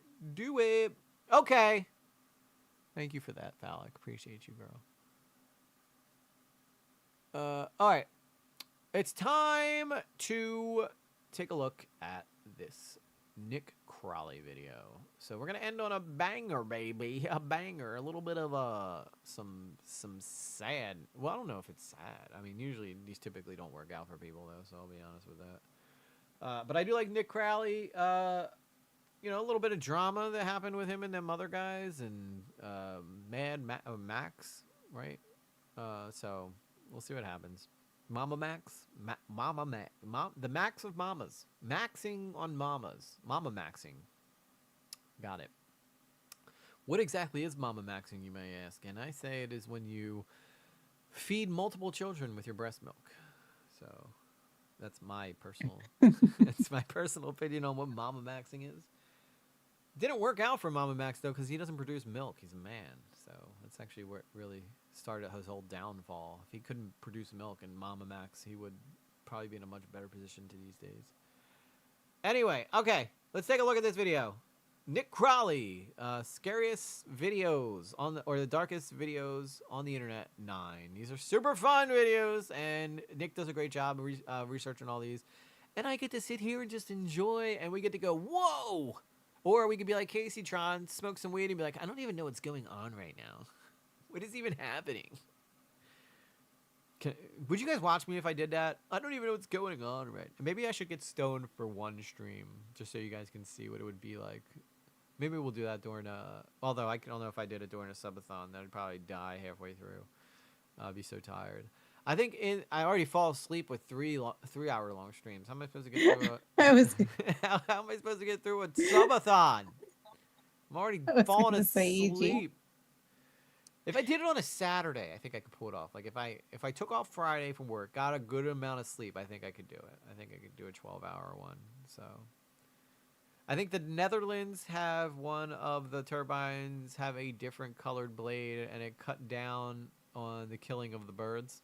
Yeah, maybe they need to make it like yellow or something, but yeah, they were killing a lot of birds. Now I will have Mr. Crowley stuck in my Mr. Crowley. Yeah, I don't know why he doesn't use that as his theme song. Probably copyright. But, all right, let's get started. Sponsored by Simply Save. There's no safe like Simply Save. There's no safe like Simply Save, guys. Ladies and gentlemen, we're now arriving at our Wasco morning of March 22nd, 2024, the Kern County Sheriff's Office was flooded with calls about an incident that had taken place near the Wasco Amtrak station in Wasco, California. The incident involved a pedestrian who was reportedly walking dangerously close to an active train track before being struck by an oncoming locomotive, a situation that authorities knew was likely unsurvivable. Police arrived at the scene shortly after 8 a.m. and were met with the bloody aftermath of the accident, as they found 48-year-old Horacio Ayala Penosa deceased on the tracks, with the force of the impact being so strong that his body was torn apart and scattered all throughout the area. Damn. At first, it was believed to have been a clear-cut suicide, but after interviewing some of the witnesses, police learned that the man had never stepped in front of the train, and rather he had actually been sucked underneath as a result of walking too closely, painting a clearer picture that this was all a tragic accident. Daniel Scrooge asks what a subathon is. So a subathon is basically when I go on like a marathon stream where I'll be like live for like either 24, typically it's like 12 to 24 hours, a subathon. So I'll be live for 24 hours straight, just doing whatever, trying to raise money for the channel or trying to get as many people to sub to the channel as possible by just being live for an extremely long period of time. So that's typically what a subathon is. I haven't done one yet, but I've been promising one for like 2 years now. Probably during Christmas break would be the best time that I could pull off a subathon. Or if I have any random 3-day weekends coming up. I'd like to definitely do subathons in the future, though. Accident. But as police were conducting these interviews, one strange detail kept coming up, as apparently Horatio wasn't the only one on the tracks around the time of the incident, with there allegedly having been one other man standing nearby, a man who took off shortly after Horatio had been killed. And strangely, witnesses believe they saw the man reach down and pick something up before leaving. For the officers on the scene, finding this man became the next obvious order of business. But by this point, he had already found himself a few blocks away, where he was spotted by a group of construction workers. The group watched as the man walked towards them, appearing to hold some sort of large item in one of his hands, the same item that had been taken from the train tracks. And the closer he got, the clearer it became what exactly this thing was. What is it? Everybody guess. What is it? Good night, all. Gotta go. Hugs. All right, Tina Cat. Thank you. Great seeing you, dear. Hope to see you back again. By the way, we do Monday through Fridays now, so you're going to stream almost every day. If I'm not going to stream that day, I'll typically let you know in Discord, so. It was a human leg. Oh, he's walking around with some dude's leg, bro. That's too much.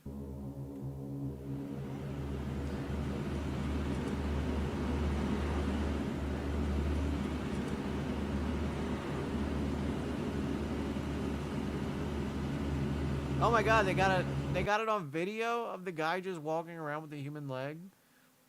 That's nuts. That's crazy business right there. The other man who threw him under the train. For some inexplicable reason, when the train had dismembered Horatio, this man had run over and picked up his leg, and he was now waving that leg on the sidewalk of a nearby road. What the? So he sees the train hit this guy, and he goes, "You know what? I need that leg. Let me get that leg. It's like Rocket Raccoon in the first Guardians of the Galaxy when he would always try to get people to go pick him up like stupid parts for no reason other than it's funny. So I don't know what this guy was thinking.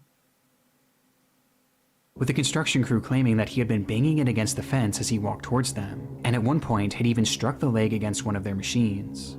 Upon the realization, a wave of fear washed over the group, as they were unsure what this man had done to get this leg, or what he would do next. Yeah, it's definitely not something you would typically see, a man using someone's leg as a weapon.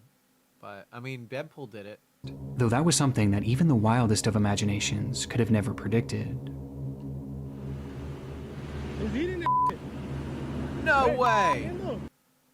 He's eating it, dude. What the? What?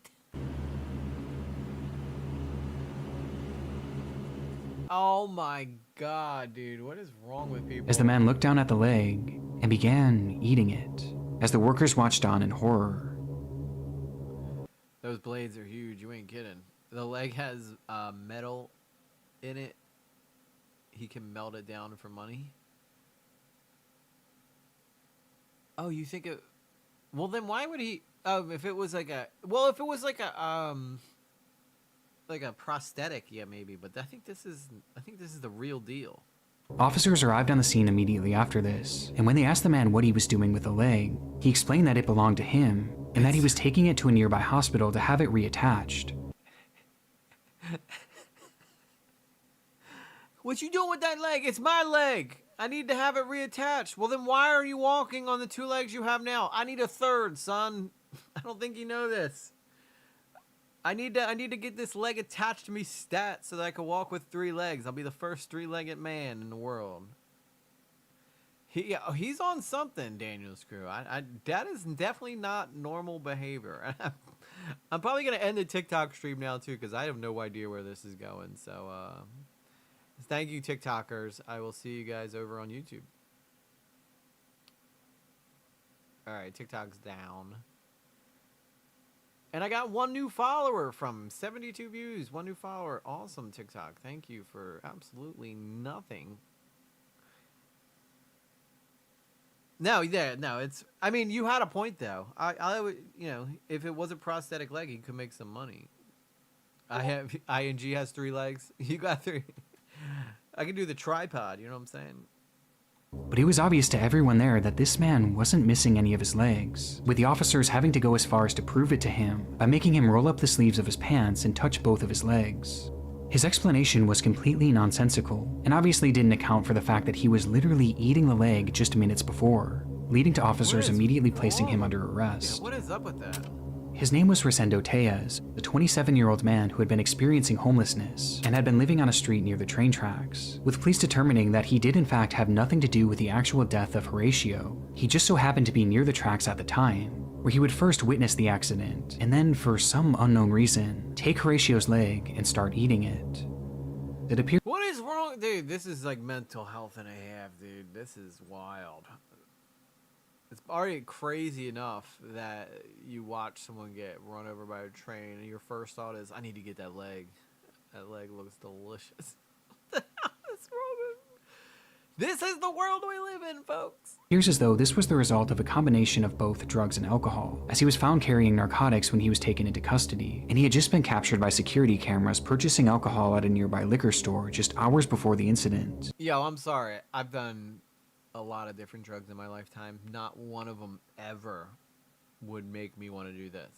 Maybe, no, not even shrooms. I don't even think shrooms would make me do that. But what's so interesting about this footage is just how normal Rosendo seems. In fact, the people working there knew him quite well, as he stopped in almost daily, where he was described as being polite and ordinary, including on the day of that incident. In fact, it said that at first the shop owners didn't believe that Rosendo could have possibly done this, but it seems that whatever substances he had taken— Yeah, I ended the TikTok stream because I just didn't know if that would get me banned or not from showing like this stuff over there. They're not as like friendly as YouTube is with this kind of stuff. in that day had changed him. Rosendo Tejas was charged with 2 counts of removal of human remains and 1 count of destroying or concealing evidence, bath as well as salts people resisting a police definitely do this officer, stuff. and was sentenced to 1 year in prison after pleading no contest, bringing this absurd case to an end. However, his unsettling behavior will forever live on in one of YouTube's darkest videos. I'd say that was probably one of the weirdest ones I've ever seen on Nick's channel ever. Fun of Halloween should not include mischief.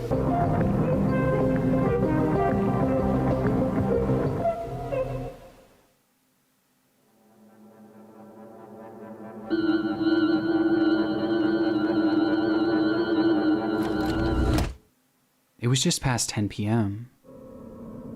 Safely tucked away in her second-story apartment, 20-year-old Hannah Vivaretti set up her phone to record a video of herself dancing. All right, Blue Jay, take care. For her, this was a meditative practice, a way of unwinding after a— Yes, Daniel's crew in Florida. That was a big story when that happened. There was a guy who ate someone else's some other dude's face on his own bath salts. long, stressful day, and to truly feel at peace. But that day, fate had other plans. Yeah, I don't... You know what, E-Shift? I think it's... Maybe it was like a dare or something that made someone want to, like... I don't know if you snort... I don't even know how you do bath salts. Like, what do you take a... People will get high on anything, but being an addict You would literally, like, when I couldn't find anything else and I was in my addiction and I just needed to get out of my head, I would try to look around for household items that could get me high. That's how bad it can get for some people. So I'd imagine someone probably had bath salts and was like, you know what, let me try these, because for the same reason that I would try random household things, and that's because I was feeling like I needed to get out of my own mind, and someone probably experimented with it and said, holy crap, dude, you gotta try this. And then from there, like, it just spreads from word of mouth. That's basically how this stuff works. What the hell? As Hannah was dancing, something off camera caused her to stop dead in her tracks and yell, "Who are you?" It was a man whom Hannah had never seen before, standing in the doorway of her. Okay, I gotta watch that again. I missed that because I was talking, but I want to see.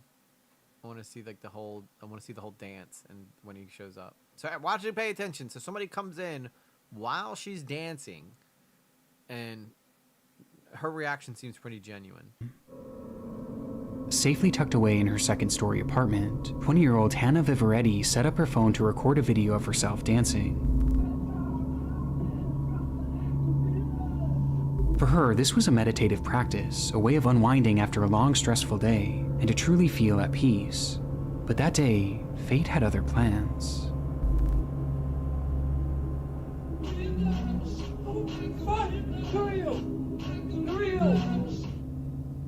That's hard. As Hannah was dancing, something off camera caused her to stop dead in her tracks and yell, "Who are you?" It was. You could see the way she jumps too. That is a genuine jump.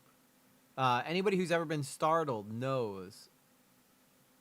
A man whom Hannah had never seen before, standing in the doorway of her balcony, which again was on the second floor, meaning that man had climbed up, cracked open the door, and was now standing in her home staring at her, quietly muttering nonsensically with a big grin on his face. True horror right there. Who are you? Please get off. Hannah stopped the music and again asked, "Who are you?" To which the man responded by saying, Please get out. No, please get out. Are you sure? Yes. but her demeanor and the panic in her voice made it all too clear that this was far from the case. Who are you? Please get out of my apartment right now. She started to make her way over to her phone and then towards the front door. All the while, the man kept calmly insisting that they be friends, but Hannah was having none of it. Please get out of my apartment right now. Opening her front door and in the process, Get out. Get out. Dude, that would rob you of so much peace. Like, I don't think that she would ever feel safe again. Like, I don't know what this guy was thinking. I'd imagine he's probably got bad intentions. And this is like, for a father, this is the worst situation you could imagine happening for your daughter. I don't know why she didn't, like, all of a sudden start filming him. pointing the camera directly at the intruder, giving us our first and only glimpse of the man, as he's standing still in the balcony doorway. And with her front Oh, so he climbed up the balcony, dude? door now open, she yelled at him. That is creepy as hell, dude. That is so creepy. What a psycho. And then he says, "I'm your friend. Ain't I your friend?" I think this guy was coming in. I don't know what happens from here. I hope that she doesn't, like, die or anything, but judging by the fact that it's Nick's videos, I don't know what's going to happen here, but this is terrifying. Him to get out, loud enough for the neighbors to hear. Get out. All right, at least he left, but Jesus, dude. Talk about, like, absolute fear in your own apartment. Which finally caused the man to retreat. Like, how does she As get it back turns in there? out, Hannah did actually know who this man was, at least vaguely, as he lived in the same apartment complex, but he never actually spoke to her. He would always just stare and smile, making it apparent that he had some sort of sick interest in her. As for Yeah, then try to have a meet cute or something. Don't just walk in her apartment and be like, "Ain't I friend? I'm your friend. You know me. Now you ain't ever got no shot, bro. If you didn't have a chance before, now you definitely don't have a chance at life, even." why he entered her home that night, it's fairly obvious that his intentions were incredibly sinister. with Hannah recalling that during the entire experience, his hands never left his hoodie pocket, making her wonder if he was holding onto some sort of weapon that he may have been planning to use on her.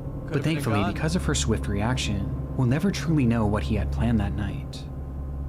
Days after the incident, police would arrest 36-year-old Angel Moses Rodriguez Gomez and charge him with... You know what's crazy? This guy looks exactly like the last guy that we saw.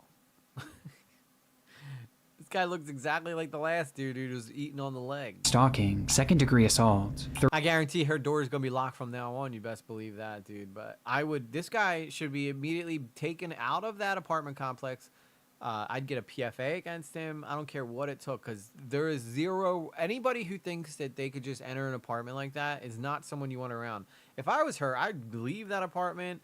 I'd sue him for making her leave the apartment, have him pay for all this stuff. But, like, yeah, guys, just, you know, ask her on a date when you see her in the hallway. Don't walk into her apartment. If she says no, move on. There's probably another girl out there. But damn, don't go into her apartment. That's like the craziest thing I've ever heard of. Third and fourth degree burglary and malicious destruction of property. But surprisingly, shortly after his arrest, they allowed him to walk free on bail. And given that he lived in the same apartment... That makes no sense. See, this is why I friggin' hate... Hey, HP Queen, how you doing? This is why I friggin' hate the court system. ...complex as Hannah, They and let him clearly knew out. where she lived. This decision was incredibly controversial, with Hannah herself stating in an interview that, "I just don't think it's fair that he's walking freely right now, and I have to watch my back at every angle." Thankfully, the court's decision would not lead to any further escalations in the case, and today Angel no longer lives in the country, but the footage is incredibly chilling He's no longer in the country, guys. Go figure. nonetheless, and it sent me down a rabbit hole of home invasion videos late the other night. And here on YouTube, I came across countless unsettling examples. One such example comes from Saratov, Russia, and shows a woman moments after being awoken by the sound of knocking as she lay in bed in her apartment. It was around 4:30 a.m., which was already unusual enough, but things became downright horrifying for her when she realized... See, this is why I don't know what your opinion is on guns as a girl, but girls should all carry guns because a man can overpower most women. Like, I feel like unless she was like Ronda Rousey or something, I'd probably be able to overpower most women. Now, if my brain was really messed up,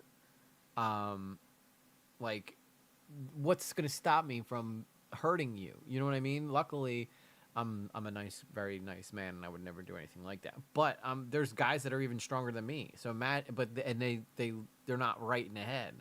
That's why the only equalizer a lot of you women have out there is either a weapon, mace. Mace is very effective. A taser, too. A taser. Although I don't think the tasers are as effective as they used to be.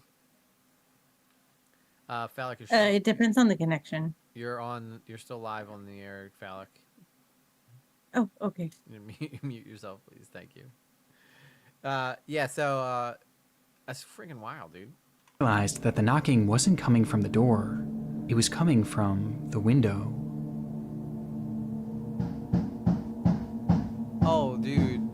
That is scary looking. What the f... That's gotta be fake, dude. That's gotta be fake. Outside of her window was a man, banging his head against the glass over and over again. And equally as disturbing, this woman's unit wasn't on the first floor. She was 2 stories up. What? And she didn't have a balcony. Across the street, a neighbor filmed the incident. What the frick, dude?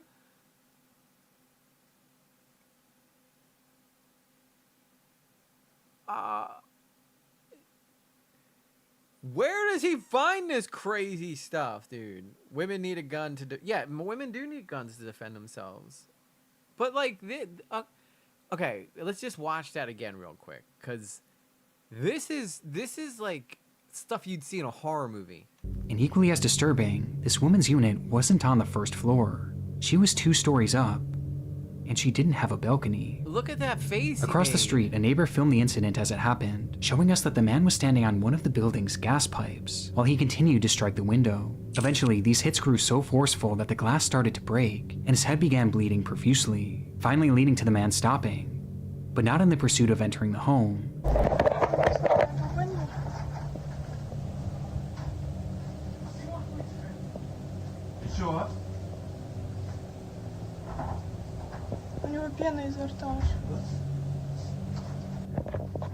What the hell?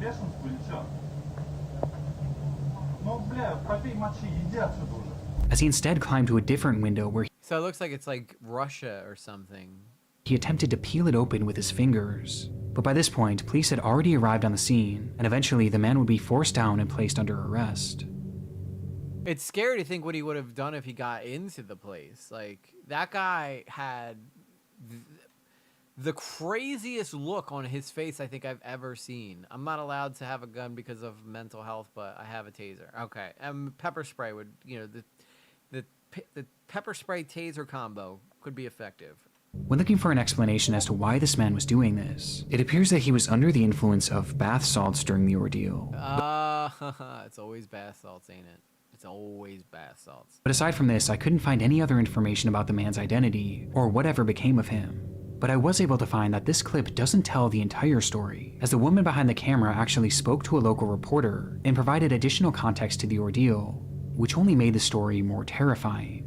At first, he knocked with his hands. Then he began to peck at me at the window with his head for an hour and a half without stopping. After that, he started An hour and a half of pecking at the window? Like a bird? shouting my name to the whole yard. He was foaming at the mouth. His whole face was covered in blood, and he shouted that he wanted to talk to me, and he needed me. With the most terrifying part of the statement being that she had no idea who this man was, True, Fallon. or how he could have even known her name. The idea of both of these intruder videos featuring people whom the victims had never even spoken to makes them especially unsettling, as it shows that you really never know who's watching and who might be obsessing over you. But incidents like this can be equally as chilling when the intruder is someone that you do know. Mohammed Amana was a 26-year-old man living in Orrefors, Sweden, and had been dating a woman named Maria. Okay, I think I'm familiar with this video. But after several run-ins with the law, Mohammed's lifestyle just became too much for her, and she eventually decided to end the relationship. This caused Mohammed to become enraged, an emotion that was only further heightened when he discovered that she was staying with a male friend of theirs. And on the 25th of May, he would show up at his doorstep and ask to speak to Maria. Inside, the male friend and Maria both refused to let him in and told him to leave, and for a moment he did, though only temporarily, as he would return minutes later, this time armed with a ladder. And noticing what he was trying to do, the homeowner began recording on his cell phone. Okay, now, the minute he puts that ladder up against the side of the building, I am getting something very heavy to drop on his head.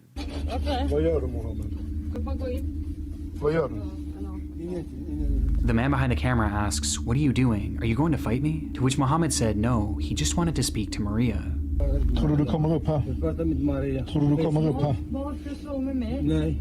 As he Look, he's already going for something. said this, his demeanor was unsettlingly calm as he continues making his way up the ladder. Mohammed, du kommer inte upp här. Du kommer inte in i mitt hem. Look, right there, he should be swinging down on this guy, not letting him walk into the apartment. Du kommer inte in i mitt hem, Mohammed. Punch, With his demeanor dude, being so punch. calm that the cameraman couldn't tell if Mohammed was a threat or not. Though it wouldn't take long I'm sorry, I don't care how calm you are. If you try getting into my place, I am raining down vicious hammer fists. for him to get his answer. Du kommer inte in i mitt hem. Right there, bam. That's it, go time. Hört mig med en kniv. And they run inside instead of knocking him down, dude. See, I'm sorry. No. Nope. Fight or flight. This is not a flight situation. Unless you're going to run through there and then lock your door behind you running out of the building, maybe.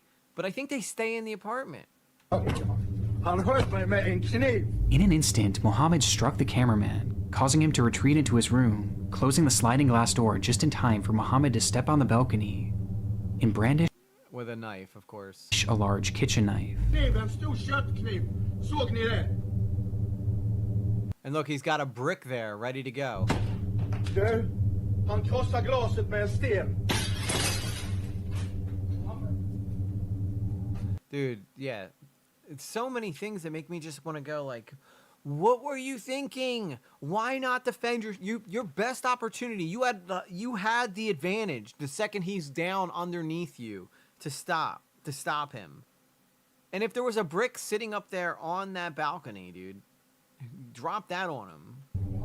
Still dazed by the attack, the man holding the camera retreated even further into the house, while Maria had already run into the bathroom and locked the door behind her, a door that Mohammed would quickly rush over to. Why didn't they leave the apartment? Släpp in mig på där så han kommer in. Han kommer in, Maria. Mohammed, hugg du. Mohammed, du högg mig redan. And desperately tried to open, even trying to use his knife to turn the lock, as that lock was the only thing standing in the way of what he was there to do. What exactly that was is unknown, as police would manage to... Gee, I wonder. He's got a giant kitchen knife.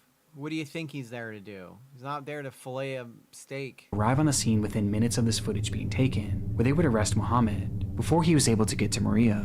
But it's clear based on the fact that he had a weapon on him and his desperate attempt to breach the house that he didn't just want to have a conversation.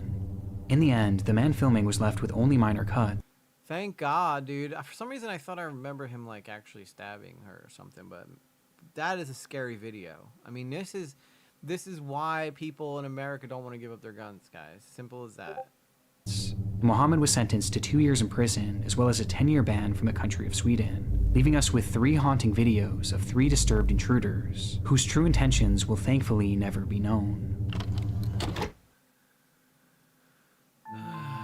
It's the spookiest time of the year, a time when the consumption of horror... I'll tell you what, those videos are scarier than any ghost video we've seen. I'll tell you that much. ...movies and dark YouTube videos reaches its peak. But while fun in the moment, the true terror of consuming this content often occurs long after the credits roll, when you close your eyes to go to sleep, only to feel the sickening feeling of paranoia, every creak in your home sending a jolt of panic throughout your body, making you wonder if someone or something is inside your house. I was just like you once. Consuming creepy content is my livelihood, and as a result, I've spent countless sleepless nights feeling uneasy within my own home, never quite feeling safe and secure, always wondering if... I have a feeling that this is going to be an ad. Yeah, it's like a doorbell camera or something. Something was lurking around me, I'm until I curious. realized that the reason I didn't feel secure was because I wasn't. The only thing standing between me and the outside world was a simple lock, and I knew it was time for a change, with that change finally coming when I partnered with this video sponsor, SimpliSafe. SimpliSafe Okay, what is this? is a home security system. Is that? I thought that was him breaking into her house.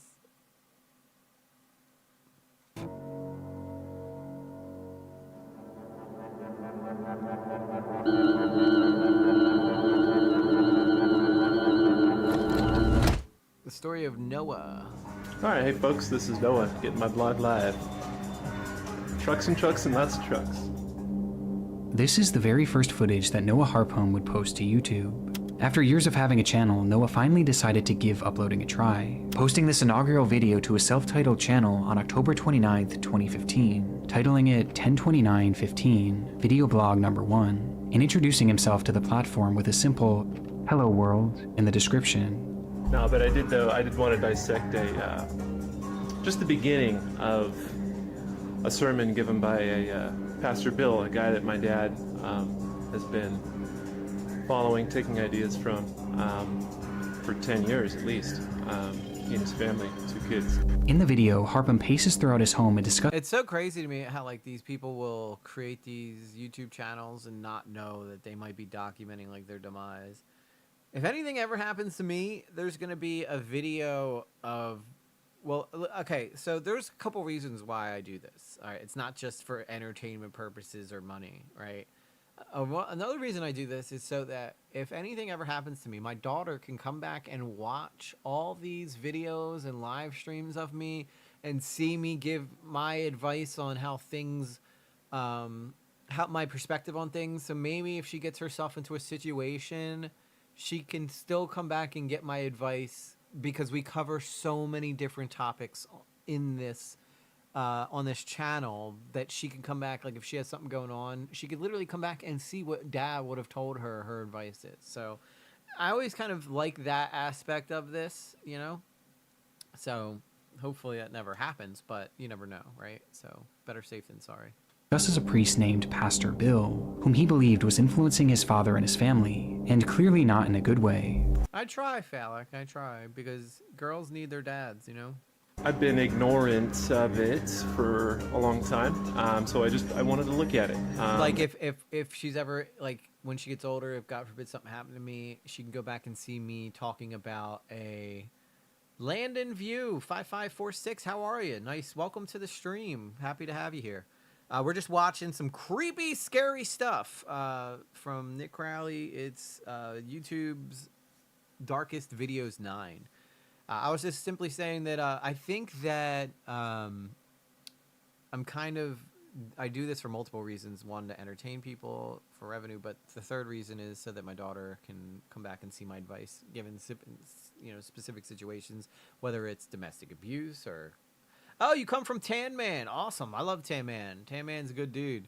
I like his content. He's always playing monster truck games and stuff, so that's awesome. And we're not doing the monster trucks tonight, so I appreciate you guys stopping by. Tan Man is, by the way, guys, Tan Man does online monster truck games. Go check him out. Very funny guy, by the way. He makes me laugh a lot. So.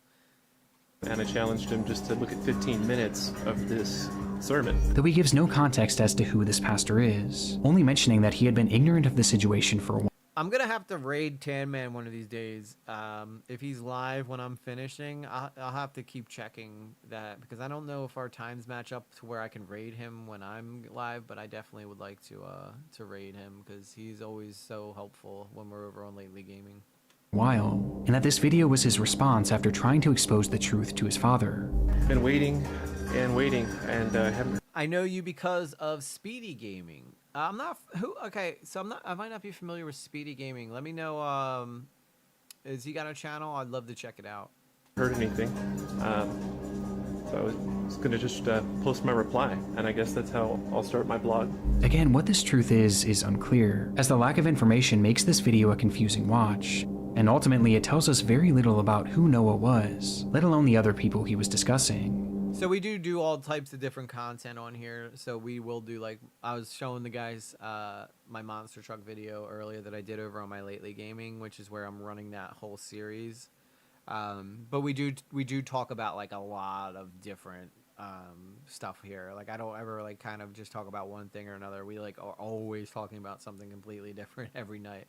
But I do always end up going back to the monster truck stuff. I do want to start, like, doing live reactions to the Monster Jam videos, or not Monster Jam videos, the live streams and stuff, because I think that would be really cool to watch that live with you guys.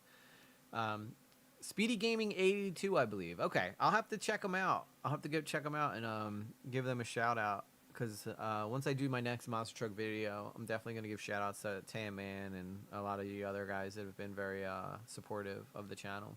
But he did end the clip by making it clear that this was only the beginning of what would be a reoccurring vlog series that would showcase just him, his thoughts, and his camera. The blog is just gonna be me with video camera, and that'll be it. We'll see what happens. But before those uploads would come, Noah had pinned a website in his description that directed users to a blog post written by him that same day, titled, "Is My Dad in a Cult? Even worse, is it satanic?" Wow, so he's like almost like asking for help in his first live video. Throughout the writing, Harpem loosely provides additional context for his video, as he breaks down a sermon given by Pastor Bill, who is shown to be Bill Johnson, a well-known preacher from the Bethel Church in Redding, California, who had garnered a large following online. And despite the sermon being over an hour long, Harpem goes through it point by point, critiquing everything that he said. And the more he typed, the more angry he got. And the more angry he got, the more nonsensical his words became. "I'm attempting to present a case that shows the leader of this prestigious institution, along with a select group of rulers, are using mind control techniques to poison and confuse legions of useful idiots that slave away to keep the institution humming along, and that this man, Pastor Bill Johnson, and his ruling caste are using mind control to keep people imbalanced and ignorant, in a state of perpetual waiting for the material world to be defied, while they themselves are profiting." Wow, so this guy is just absolutely batshit crazy then, apparently. I guess his dad's not in a cult. He's just a preacher. "Immensely in this material world." Yeah, but it usually is a cult. You're not wrong. The blog gives us a peek behind the curtain of the man shown in this video, a man who seems to be clearly mentally unwell, paranoid, and very angry, with the post making it clear that the purpose of Noah's content was to bring this pastor down, and video blog number 1 was supposed to be just the start. However, there would never be a video blog number 2, as just 2 days after posting this video, Noah's life would take a drastic turn. Uh-oh. Colorado Springs 911, what's the exact location of your emergency? Repeat that one more time for me and make sure I had it correct. Well, it's across the street from me. I'm calling from my address. Tell me exactly what happened. Well, there was a guy walking around with like 2 cans of gasoline or something, 2 small cans, and a big, like a rifle. It was black, and it had a strap around it. He's walking up to doors and stuff. Holy crap. At 8:35 a.m. on Halloween morning, a woman named Naomi Bettis called 911 after So he did this on Halloween. witnessing a suspicious man walking around her neighborhood in Colorado Springs, as she watched him carrying several cans of gas, as well as an AR-15 that was hung over his shoulder. Tin is going to live stream Monster Jam, the video game 2007 this Friday. I love that he does all the old games. I think that's pretty cool. She didn't know it at the time, but this man was her neighbor. We mainly play, I mainly play Beam and G Drive and compete in monster truck leagues on. If you've seen the Lately Gaming channel, you'll know. But that's typically where I mainly do my monster truck racing at. Noah Harpham. But I always enjoy those I old seen that games. he walked into the building, and the glass window at that business is broke.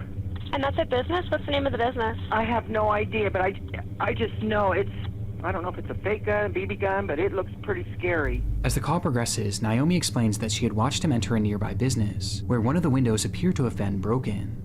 She wasn't sure if anything illegal had happened at this point, but she was convinced that Noah was up to something sinister, which based on what he had in his possession seemed to be the only logical conclusion. However, this concern wasn't felt by everyone. Okay. And you said it looked like a long gun, correct? Like a rifle? Yes, uh-huh.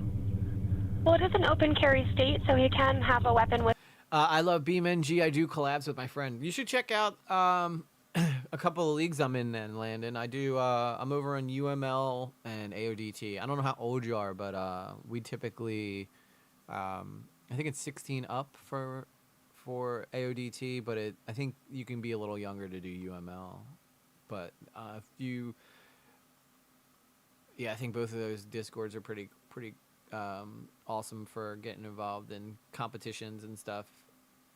I've been wanting to do a YouTube video of my assault and how it happened and who did it and what facility is responsible, but can't do it yet. I really want to, though. I mean, tell your truth, Daniel's crew. That's what the best thing about the internet is that, you know, you just fire up a camera and you start speaking, and somebody out there might have something that they have experienced, too, that they can talk to you about. With him or walking around with it, but of course having those gas cans, it does seem pretty suspicious, so we're going to keep the call going for that. Okay, and the window's broken to that business downstairs, so... Right, and you said he's now upstairs, correct? Yes, mm-hmm. And are you or anyone else in immediate danger? No. Okay. As the operator seemingly brushed aside the incident, stating that she was only keeping the call going because the gas cans could be suspicious. However, even with that, the report still wasn't taken seriously, as the dispatcher hung up on her shortly after, before dispatching one single officer to the scene, an officer that never even made it there, as just moments later he was— Dude, that's wild. A guy walking around with 2 gas cans, knocking on doors. If that happened in my town, there would be a ton of people. She's just, Kim is just sharing with you what she likes to do. Kim's very, very positive, and we love her for it. Was called off and sent to what was deemed to be a more pressing scene at the local senior center. Naomi's concerns were completely ignored, but despite this, she continued— We have a very, very positive community here. Everybody's very, very friendly and nice. To watch out her window, waiting to see what Noah would do next. 4 minutes after her call with police ended, and 10 minutes after first reporting Noah's behavior, Naomi would dial 911 once again. Only this time, her demeanor was far different. Dude, I'd be so pissed if I had to call 911 again and be like, where is this damn cop that I called you to get here like hours ago? I just called a few minutes ago, and the guy came back out, and he fired a gun at somebody, and he's laying on the street dead. Oh, my God. You sent an ambulance too. Dude, that's crazy. So they sent the cop there, or they didn't even send the cop. The cop didn't even get there. He just turned around and drove back. And now because they didn't do that, someone lost their life.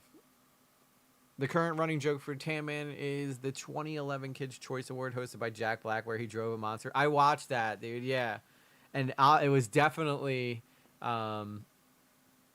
It was definitely him driving the monster truck, nobody else. I saw that video he did. It was pretty funny. Naomi's worst fears had come true, as she frantically told dispatch that the man carrying the gun had just shot and killed someone outside of her home. Yeah, but she said, but the fact that she had to call back and say, I called a couple minutes ago, now the guy is, shot someone is nuts to me. God. Okay, calm down, okay? Stay with me. Calm down. You calm down. I just watched someone get shot. I'm just putting that into the call. Dude, some of these 911 operators, I'm sure being a 911 operator is probably a rough job some days, but like, how do you not feel responsible for the death of somebody right here, Is anyone in immediate danger? No, that I can see her. Yeah, she seemed like inconvenient. In response, the operator bizarrely asks if anyone else is in danger, but Naomi, likely in a state of shock, answers no, before immediately realizing that Noah was heading in the direction of Platt Avenue, which was known to be a busier neighborhood. Maybe on Platt Avenue there might be people in danger. Naomi, I need the suspect's description. Do you know his name? No, I don't. Okay, is he white, black, Hispanic, He's Asian? white, and he's got long curly hair coming out of his cap. She desperately tried to relay that more people were likely in harm's way. Phallic, if you would be so kind as to, or Ruggiero or whoever does it first, drop our Discord link in the chat for Mr. Landon. Only to be immediately proven right just seconds later. I think, there's people outside that might be in danger up on Platt. Okay. Oh, I just heard another gun fire.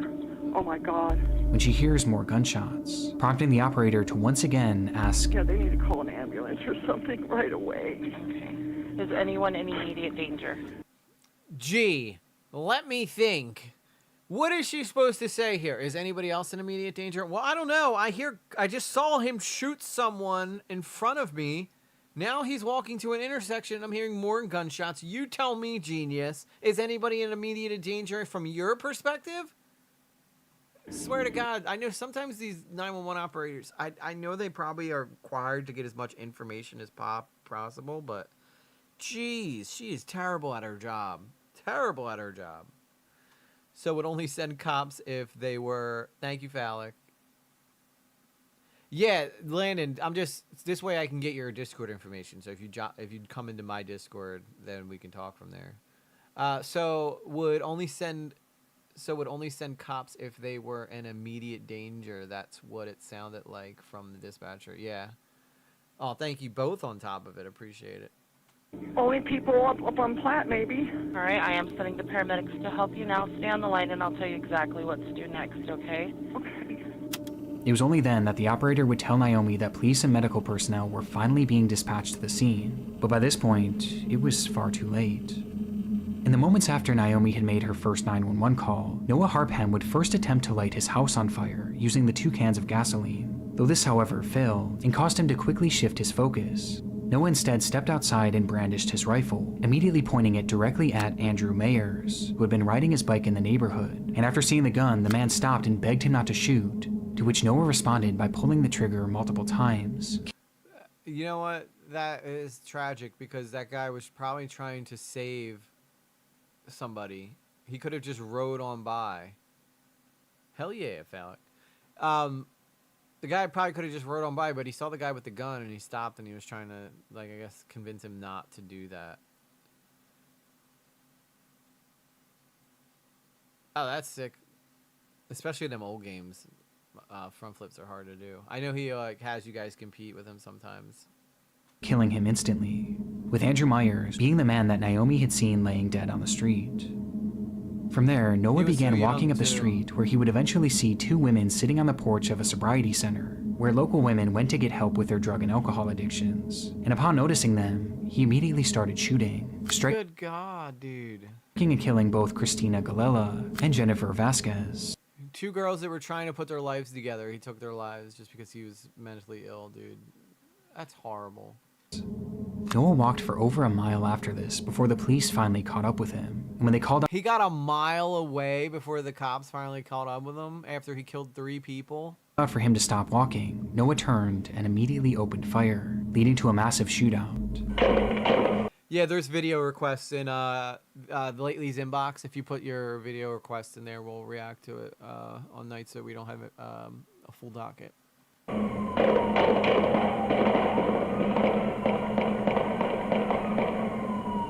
They lit him up, dude. Probably a little late. When the smoke cleared, the only one struck had been Noah, who was lying dead on the pavement, marking the end of his killing spree. Yeah, now here's the problem, right? Have those people... What's on your shirt, EJ? This is My Chemical Romance. This is My Chemical Romance shirt.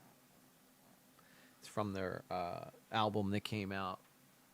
3 Cheers for Sweet Revenge, I think it's called. You'll know I have friends in recovery. Yeah, dude, I would be so mad if I finally was getting my life together just to get shot by some jackass. That would make me so mad. I mean...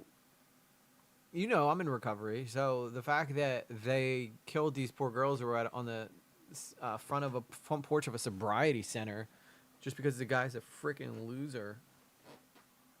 And not to mention, had the cops gotten there earlier, those 2 girls probably would have been alive. They would have been alive. Had the 911 operator actually taken it seriously and the cops taken it seriously, those 2 girls would probably be alive. I don't know if they would have been able to help the guy on the bike. Maybe if they responded fast enough, they might have been able to. Because she did say, I called a couple minutes ago. So it would depend on how long between the gaps. When was this, did they say? I don't know. Did he say the year yet? He'll probably mention it at some point, I imagine.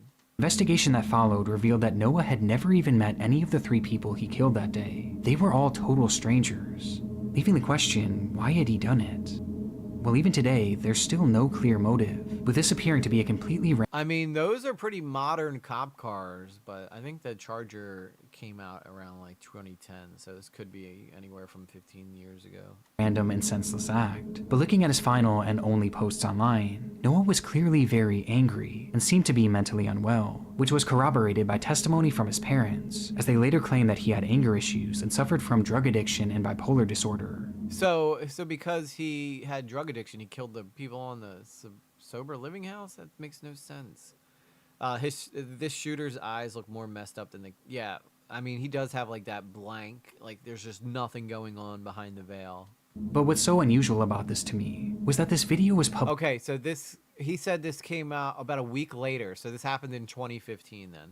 Just 2 days before the killings, and it was clearly not meant to be a one-off post. It was something that he seemed genuinely excited to continue, yet not even 48 hours later, he resorted to this. What happened in that time frame may never be known, but the effects of it will last forever. Probably schizophrenia, if I had to guess. Probably some sort of schizo behavior. And I can't help but wonder how differently this all could have gone if that initial 911 operator had just taken Naomi's report seriously. Noah's spree didn't start for a full 10 minutes after she started that call, which would have been more than enough. Okay, so after the first call, 10 minutes went by that this guy... So they could have saved the guy on the bike. They could have saved both girls if the 911 operator just did her stupid friggin' job. She should be fired and she should be charged with manslaughter. I know I might be opening up a can of worms here, but...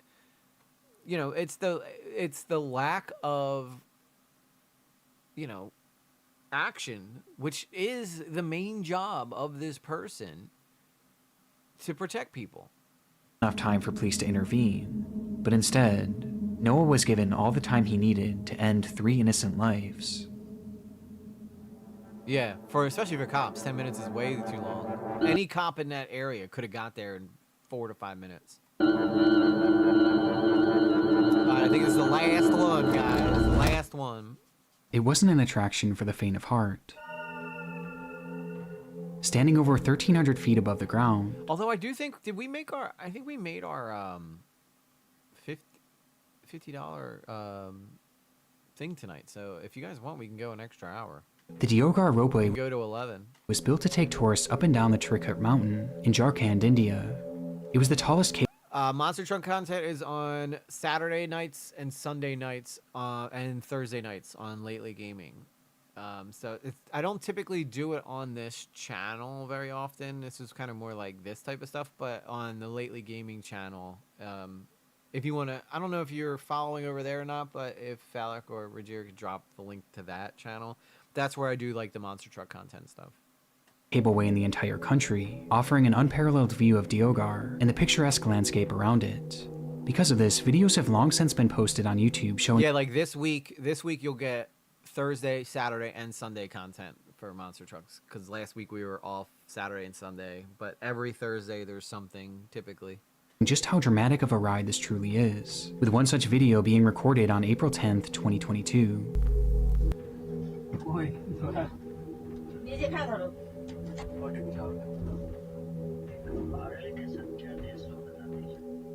That day, a woman and her family had been filming their adventure to the Trikut mountain, and were now filming a first-person view of the descent back down.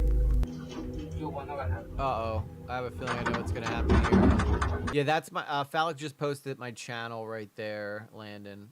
If you want to check that out. That's where all the Monster Truck stuff... That's all Monster Truck stuff over there.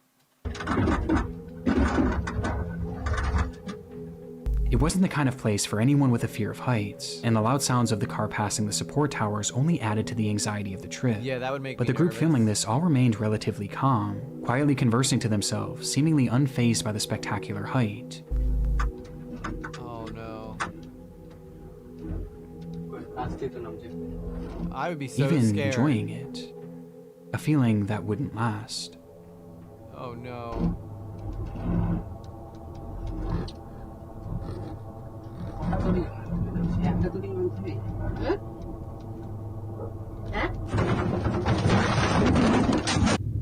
Oh no, dude, that is like, oh my god, dude, that is the worst. That's like my worst fear right there. One of them, probably top 3. Oh my, you're already scary enough, but you just have faith that like they built this thing safely. Without any warning, the car was met with a massive force, sending the occupants and the camera to the floor, causing the footage to go dark. Okay, so two things either happen. I think either the brake support, I'm not familiar with this story, but I think the brake support between a car behind it may have cut loose and then flew forward and smashed into the car in front of it. In that moment, one of the ropeway's axles had dislodged, causing a failure on the pulley system, which resulted in 2 carts crashing into each other. Okay, so I was right. The rest coming to a sudden and violent halt. The impact was brutal, but somewhat surprisingly, the footage continued.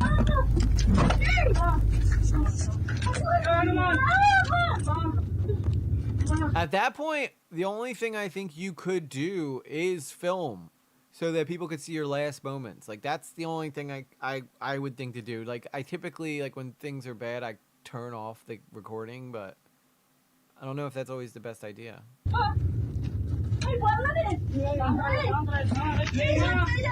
Showing just enough to reveal that the ropeway and the cabin these people were in were both still intact, before the recording came to an end. This group had survived the impact, but the nightmare was far from over. Oh no. News of the collision quickly spread throughout the region, leading to the scene being flooded with rescuers and news crews alike, with everyone trying to figure out what exactly was happening, and the initial prognosis was grim. In the impact, 1 man in a separate car had been killed, and many others were left injured. And making matters worse, due to the broken axle, the ropeway was now no longer operational, meaning that the 70+ people spread throughout the various cars were now stuck, some of whom were still suspended over 1,000 feet in the air. It was going to be an incredibly difficult rescue operation, just given the height of the ropeway alone. And how do you even get them down from there? ultimately, it was determined that the Indian Air Force would utilize their special top-of-the-line helicopters to fly over the cars and lower down ropes with harnesses attached to them for survivors, who then would strap themselves in and be hoisted up to the helicopter above using an electronic winch. It took hours for them to even make their first attempt, before finally trying their approach on a middle-aged man, who slid on his rescue strap and was then slowly pulled up towards safety.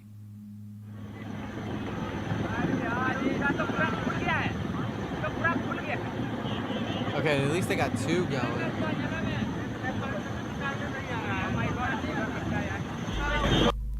The footage of this is horrifying. These people were already over 1,000 feet in the air when their cars got stuck, and now they were being lifted even higher, tethered only by a single rope and a safety harness. Worst of all, it was a particularly windy day, which was made worse by the swirling of the helicopter blade. Sometimes that's all they can do, Rajira, is like document what they're seeing, you know? It's a combination that caused the man to start swinging wildly from side to side as he hung onto the rope for dear life. Oh, God.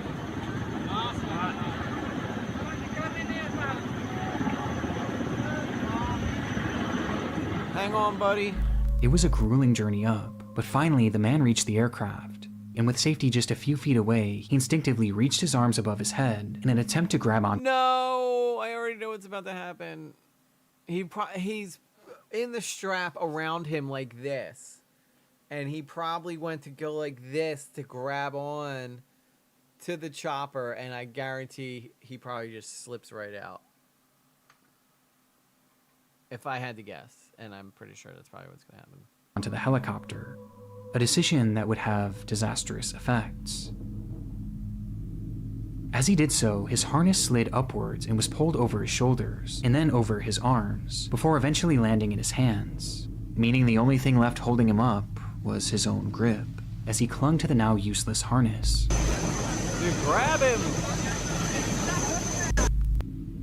For a full minute, he dangled there, just inches away from rescue. Meanwhile, the rescue crew searched the craft for something they could use to safely hoist him in. Did they not have someone back there to like pull him in? But before they got the chance,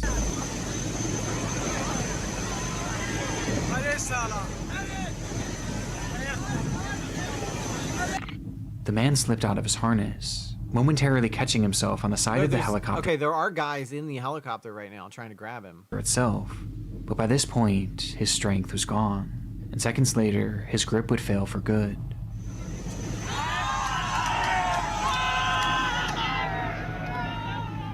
Causing him to... Dude, this is crazy. This is where, you know, being in a first world country is like a good thing, because I guarantee if the Coast Guard or like the American military were involved in this rescue, everybody would...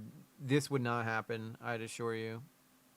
They'd probably have like a guy, they'd send down another guy to grab you and bring you up, so that didn't even happen. That's the difference between, but this looks like it could have taken place in the 80s though. To plummet approximately 2,000 feet to the ground below, killing him instantly. For those waiting to be rescued, the sight was especially horrific. Imagine that, you think you're going to be the first one to be saved, and instead you're the first one to die. So dangerous to fly close. Yeah, well, I think that, I mean, the helicopter pilots seemed like they were doing as best a job they could, given the situation. Because holding one of them helicopter steadies is actually pretty hard. But you can put it into hover and let it just sit there. As they watched the man who they thought had made it to safety fall to the ground right in front of them, the fear they must have felt knowing that soon it would be their turn is unimaginable.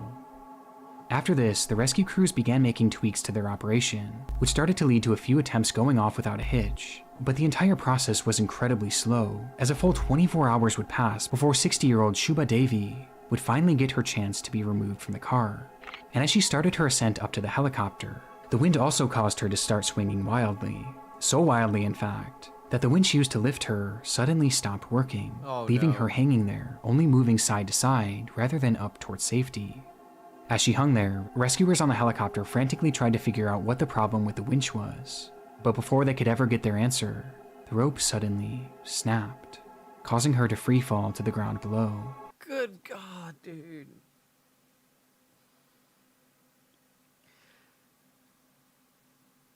They have one job. They have one job. It came without any sort of warning, and from what I can find online, there isn't a definitive answer as to how this happened. But either way, it resulted in Shubha's tragic death. 2 people they dropped trying to save. 2 people. They almost would have been better off just leaving them in the cart and trying to fix that. It took a total of 48 hours for the last of the survivors to be rescued and finally... If you just saw 2 people die in front of you would you want to still try to get rescued? Like, if you just saw someone hanging from one of those cords and the cord just snapped right off, I'd be like, you know what? I might stay in this cart for a little bit longer until you guys get all that situated, you know? Nowadays, a drone can get you. Yeah. Well, nowadays, I don't know when this happened. I mean, again, it was in India, though, so I don't imagine they have, like, the inspections and stuff that we have here. And, you know, I just don't think it would be the same standards of practice that we would have to have here to have something like that going on. Finally brought to safety, an unimaginable amount of time in an unimaginable position, with survivors having to watch two people fall to their deaths before them, unsure if they too were going to meet the same fate. Right? Like, I had watched the one guy slip out of the harness, and then I was like, okay, so just make sure you don't slip out of the harness. And then the next girl who went up, I saw the rope just straight up cut. So, needless to say, I wasn't feeling very hopeful that I was going to find a way to live through this. Since its release, the footage has sparked some debate online, as the media actually hailed this as an impressive and even successful rescue operation. Nah, I'm going to have to disagree with that. I don't think that's if you are the one that is causing the deaths of people. I mean, I guess they figured, hey, 2 out of 40 ain't bad. You know, it's like, no, you don't want to lose anybody.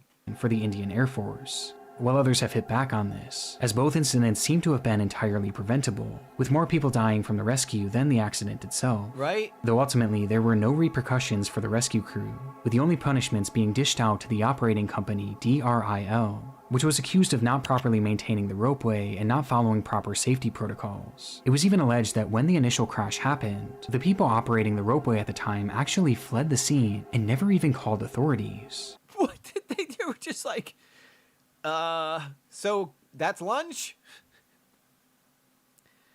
Let's get out of here? What psycho is like, okay, well, we just saw a car crash into another one. Let's just get the hell out of here, I think, would probably be the best idea. But I'm not sure if this was ever actually proven. DRIL was fined over $1 million and has since been blacklisted from operating ropeways for 5 years, while the family 5 years? That's it. They're like, yeah, 5 years. That'll teach them. Families of the deceased were given around $33,000 in compensation. That's it, dude. Currently, there are plans to repair and reopen the ropeway, though at this I think I'll probably pass on taking that trip. point, no official date has been given for the reopening. So how long ago did that happen? If it's still an ongoing thing, it must have been pretty recent. Oof. Not fun. They now work in now they just work in call centers trying to scam people. That's what they get for trying to, I guess, have a decent job. That's just so nuts, though, dude. It's so freaking nuts. I think we did make it to the $50 mark because Crazy Cat Lady had 25 from the memberships. And then Daniel's Crew did $20, and then $5, and then $2, I think, or something like that. And so I think we did make the $50 minimum to go an extra hour. So do you guys want to do another one of these, or do you guys want to switch it up and do something different? What y'all want to talk about, huh?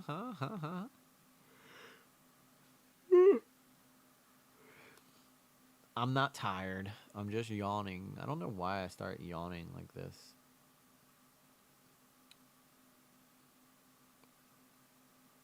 And 2 resubs. Okay. Okay. So then we definitely cleared our minimum. Cop calls 911 or 911 after discovering son's horrifying secret. That's Ewu. You want to do a body cam? I did say that we were going to do a body cam tonight. So we're going to do body cam, or we could do... Watch the video I put in there about AI videos. What's it about? Let's see.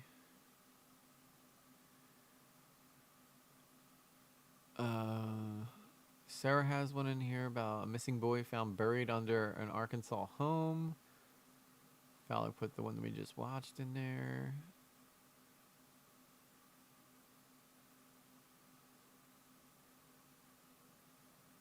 Bose. Law and crime. Is Sarah still here? I'm heading off to bed, y'all. Have a great weekend. Thank you, ING. Making some warm apple cider right now. I'm down for anything. I got my apple cider. I am ready to effing go, bro.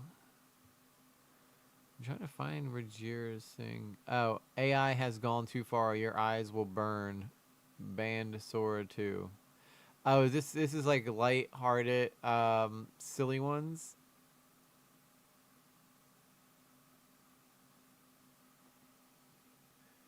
Ooh.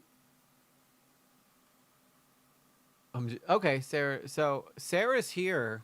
So I want to give Sarah the opportunity to do, because, well, I guess Rogier did put hers in first because it was up here first. All right, let's do Rogier's is 30 minutes long. If these are these like a bunch, I'm guessing these are a bunch of random ones. So we can take a look at these first and see what we see. And then we can always switch to cop if we need to. But we got a whole hour left. In on the giant vert ramp. This is history. Up speed. I'm gay. Keep walking, sir. This is ridiculous. I was networking, that's all. Networking! Sting 350,000 Scovilles. Ready, Michael? Let's do it. Ooh, it's burning. Sora 2 released recently, and I am shocked. It's a TikTok clone for AI video slop made by... I will admit, this is like, Sora is kind of ruining the internet. It's fun to see these videos, but there are so many people out there who think this shit is real that it's becoming concerning. And I do feel like my entire shorts algorithm is nothing but this stuff, and I hate it. By the ChatGPT team. The realism is ridiculous, and it has AI audio too. No way! I've been crying with laughter with the ridiculous brain rot people have come up with. He's my boyfriend. In case you didn't know, it's made by this guy, Sam Altman. I'm a CEO in a porcelain spa. Skibadoo, skibada. Yes, yes, yes, that's me. Running AI from the back, can't stop. Head above water, flush that tune. Everybody bouncing, Sam in the room. Slop, get your slop! Hey, come on! I mean, it is very slop, that's for sure. It's too fast before my brain. Yeah, there's more where that came a lot from. going on. Are you serious right now? Come on, folks, come on down to Sam's Slop Stop. Fresh slop for everybody. He's like the AI Lord Farquaad. All of you may die, but it's a sacrifice I'm willing to take by trying to build super intelligence. This will be him in a few years. I know you're thirsty. The condenser's filling the tanks for the cores. When the cycle finishes, we'll release the ration. But this is him now. I could get into the weeds about how he's violating everyone's copyright. Telling me I'm violating copyright. I'll do what I want. I mean, he is though. He's taking the Yube out of YouTube, and that's a big problem for me. Copyright. I think there's a place for AI videos, just probably not on YouTube. Like, you should not be able to make money off of your Sora videos. That's what I think, personally. I think they should be demonetized. Like, you should not be able to make money off of them, so that people won't feel so incentive to try to. Because you know how many people go in and they try to like hide the Sora logo so that people will think it's something real so that they can make money off of it. That I do believe that's against YouTube TOS too, to present AI as real. Word about copyright again, I will throw you out this window. Okay, I swear. Let's just calm down, all right? I could also get into how this is going to be the downfall of society and how it will destroy our ability to access the truth through videos, but I'm not gonna do that today. Today, I'm taking a dive off the silly end. I'm opening up the slop funnel, and I'm gonna feed it to you. Stick around to the end to see. They stop being able to do this. What make this stuff? Because it is. While I do agree that a lot of this stuff is very funny, it is getting to the point where It is making us, I don't know, for lack of a better term, retarded. That's the only word that comes to mind right now to define what AI is doing to our brains right now. Slop I created myself. Hey, you okay? 100. And they're off. Clean break for the field. Look at the chestnut in gate 4. Surging early with a special seat. That's the legendary physicist Stephen Hawking being carried along. And the horse is doing the running for him. Most of the clips coming up are banned as Sora 2 now has much stricter content moderation policies, meaning you can't make stuff like this anymore. Excuse me. Do you know where is the juice? Sorry? The orange juice, goddammit! All the time, the same reaction! You buy low, and when it rises, your money grows too. Make some noise for his holiness So, original story, I guess you could just get away with literally anything. in the cipher! That's the freeze! Give it up for Pope John Paul! God bless you all! It started with lots of people making their own anime, SpongeBob, and Family Guy episodes. After the wheel, you cut off 3 cars and nearly caused a pileup. Yeah, this is where the copyright problem is, right? I think they got sued for this because they're using copyright characters and they're using them in stuff that obviously isn't.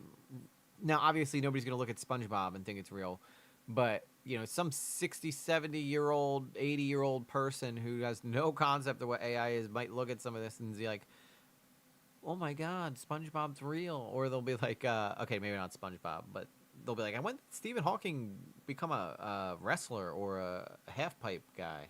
Put it in park right now! Sir, Door's locked! Unlock it now! I can't get another ticket! Don't do it! Stop the car! Look, we didn't plan it like this. Grill's empty, freezer's empty, we ran out of Krabby Patties yesterday. Yeah, everybody at the restaurant's looking at us like we're the bad guys. We just need meat buns. Hey, listen, I paid for the breadsticks, all right? It's just the wings. They were sitting there. Sir, you were told to leave and you walked out with a tray. That's why you're being detained. It was what, 8 pieces? Come on, you guys ever been hungry? Keep facing the car. We're gonna put you in the... Gosh, this is worse than that time I saw Sonic get in traffic. Come on, fatty, I've got places to be. You're a blue rat, and you're calling me names? Have some manners. Oh, well, okay. I'm telling you, I didn't do anything. Stay right there. Original Sora wasn't this good, but the new Sora is restricted to testing purposes. You can't even log into this without invitation. Well, it doesn't stop people from making tons of videos to try to monetize on YouTube Shorts. I'm innocent, officer. I was just walking home from work, that's all. Match the witness description exactly. Don't move. I swear on my spatula, it wasn't me. I don't even own a boat.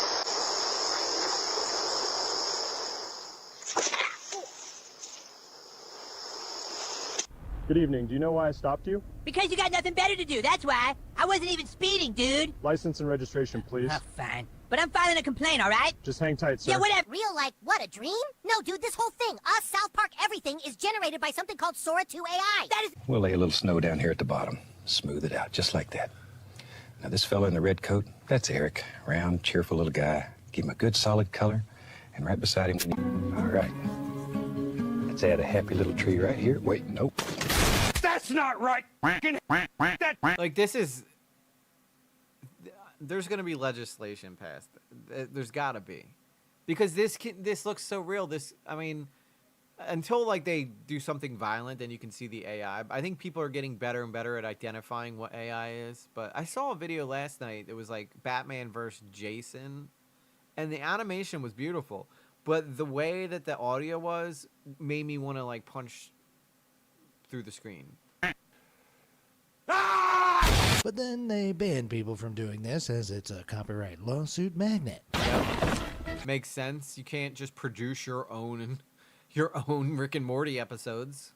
Hi, strangers. Who wants a Krabby Patty? Rick, we're underwater. How are we breathing? Cartoon physics, Morty. Don't question it. Anyway, don't take anything in this video seriously. There's lots of stereotyping, black humor, and immaturity. Downel, let's go up to Skycam 7. Chris, what are we looking at? Yeah, Dino, we're over the 110 just south of downtown, and that's exactly what it looks like. Ronald McDonald in a full clown suit. Hey, stop it, that's a living I cannot tell a lie, ma'am. This tree must come down. It's 2025, dude! Put the axe down! Killing habitat, back away! Stand aside, citizens! No, give me Grab that! the handle, pull it up! Yeah! I don't understand. I used to be able to cut down cherry trees and own slaves, and now I can't do none of that! I just don't understand. You have been warned. This may be my silliest video of all time. let's go. Approach launch. This is what betrayal looks like. If you want to enter the UK, I need to spray you with deodorant. Not the deodorant. You are a traitor to your kind. Cat was on the menu. So racism. This chicken tastes funny. Get the back here. Graham's More racism. got no chill. Would you like a bag? No, I'm actually. Tencent has their own, which was out before Sora. Unfortunately, you can't put the genie back in a bottle. Yeah, but you could certainly sue the people that are behind it.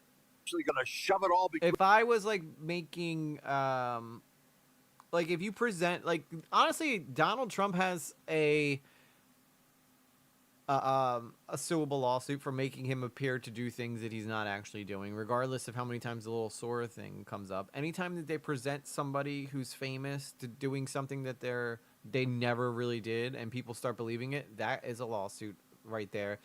Rick and Morty episodes where they can make them say things that they obviously couldn't say, that's a lawsuit right there. So I mean, I think it's interesting. It's definitely an interesting video though, Roger, for sure. Between my cheeks and waddle to the parking lot. This man's about to die. So you'll need to take one of these pills every day for the rest of your life. But there's only 3 pills in there. Exactly. Here's an efficient naming protocol. Let's ask the ancestors. Bing Ding Ting sounds perfect to me. Stephen Hawking is trending Okay, that again one was on- kind of funny. The Asian naming one. Yeah, I don't know. I guess so. I don't know. I just feel like anytime that you first off, you got all these people. I do think that Mr. Rogers meeting a lot of the WWE wrestlers is kind of funny. Like there is stuff that I could kind of find funny. I just don't think they should be able to make money off of it. That's it. I think they should just the minute that Sora logo's on there should just be instantly demonetized, so that you're taking away the incentive for people to just keep making and making and making more of these, because that's what they do. They use these to try to make money off of the shorts. On Google search since Sora 2's release. This is the best day of my life.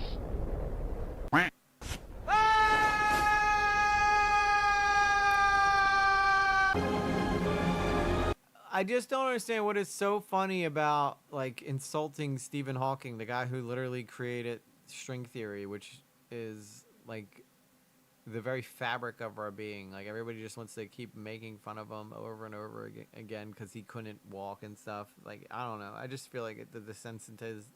I'm not trying to tone please, but it does. I don't know. It just rubs me the wrong way. That was exhilarating. Perfectly still. Here he goes. Rolling. Smooth out of the gate. Great speed. Launch. Huge off the table. He's flying. Look at the distance meter. It's still climbing. 140. In a parallel universe, he's a WWE star. Down the ramp like he's got no fear. Oh, get off the roof. Through the table. Whoa, he just hit Hawking into the ring. Oh, this is unreal. The whole arena is losing its mind. Here it comes. The harness is off. To be fair to Hawking here. Like, how can WWE not want to be like, you know what? I see that Sora everywhere. Yeah, exactly. That's what I'm saying, Sarah. It's like it's overtaken all of YouTube. And it's fine if every once in a while an AI video pops up, but if you watch one of them, you're guaranteed your next 5 or 10 videos are going to have Sora all throughout them. And it's bad enough we don't talk to each other as is. And it's also taking away like people's ability to like actually believe what they see. The parrot videos are Sora. I'm sure like now it's like all Sora. It's like you don't even know half the time when something's AI. I'm gonna dip out for a moment. All right, yep.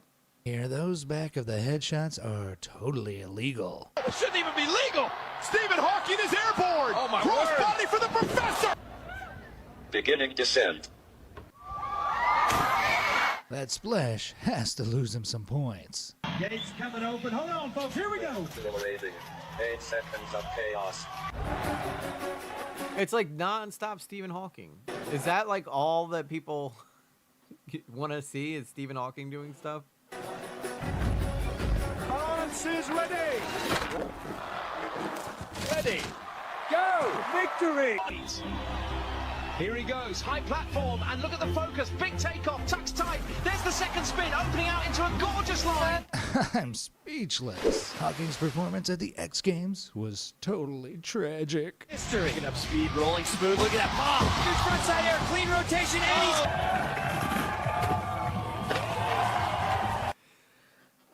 All right. Well, that was fun for a little bit.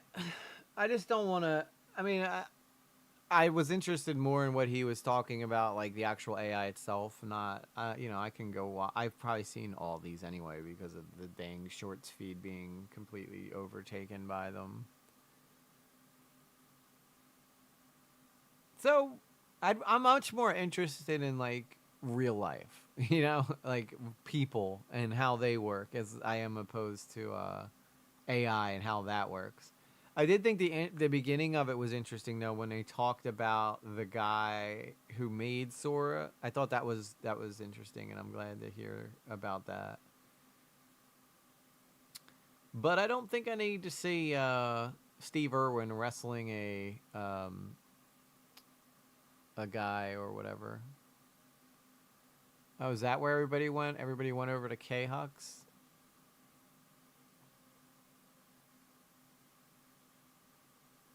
I appreciate those of you who are still here. Didn't leave me. What else? This is why I moved my stream up. The YouTuber who has hunted down by a notorious killer. I'm trying to find something that's like subsinks the ocean floor with crew inside. This seems interesting. When submarines were first developed, they had an awful reputation, and for good reason. There had been Sam Altman is an idiot. Yeah, it does seem like Sam Altman is an idiot. Anybody now? It's all about money for him, I'm sure, because I'm sure that you have to pay or you get credits to make videos and stuff. Thank you, Maya. Thank you again. Thank you everybody who's still here. I'm giving you the extra hour because you know you guys reached the goal, so I want to make sure that I share the love with y'all. Make sure that you get your money's worth. Get your money's worth, baby. many accidents and many sailors whose graves were on the bottom of the ocean. So much so that the submarine service had earned the nickname the Coffin Service. In 1939, who in here thinks that they could serve in a submarine? Thank you, HP Queen. Thank you, Daniel's crew. I'm still here. Just had to pick up my. Hey, you do your thing, Daniel's crew. You do your thing. Take care of your kitties first. Family first. Who here thinks they could serve in a submarine? I think I would lose my mind, honestly, being trapped in that canteen for so long, and sometimes they go down months at a time. one of the worst of these incidents would add to this reputation. This is that horrifying story, and as always, viewer discretion is advised.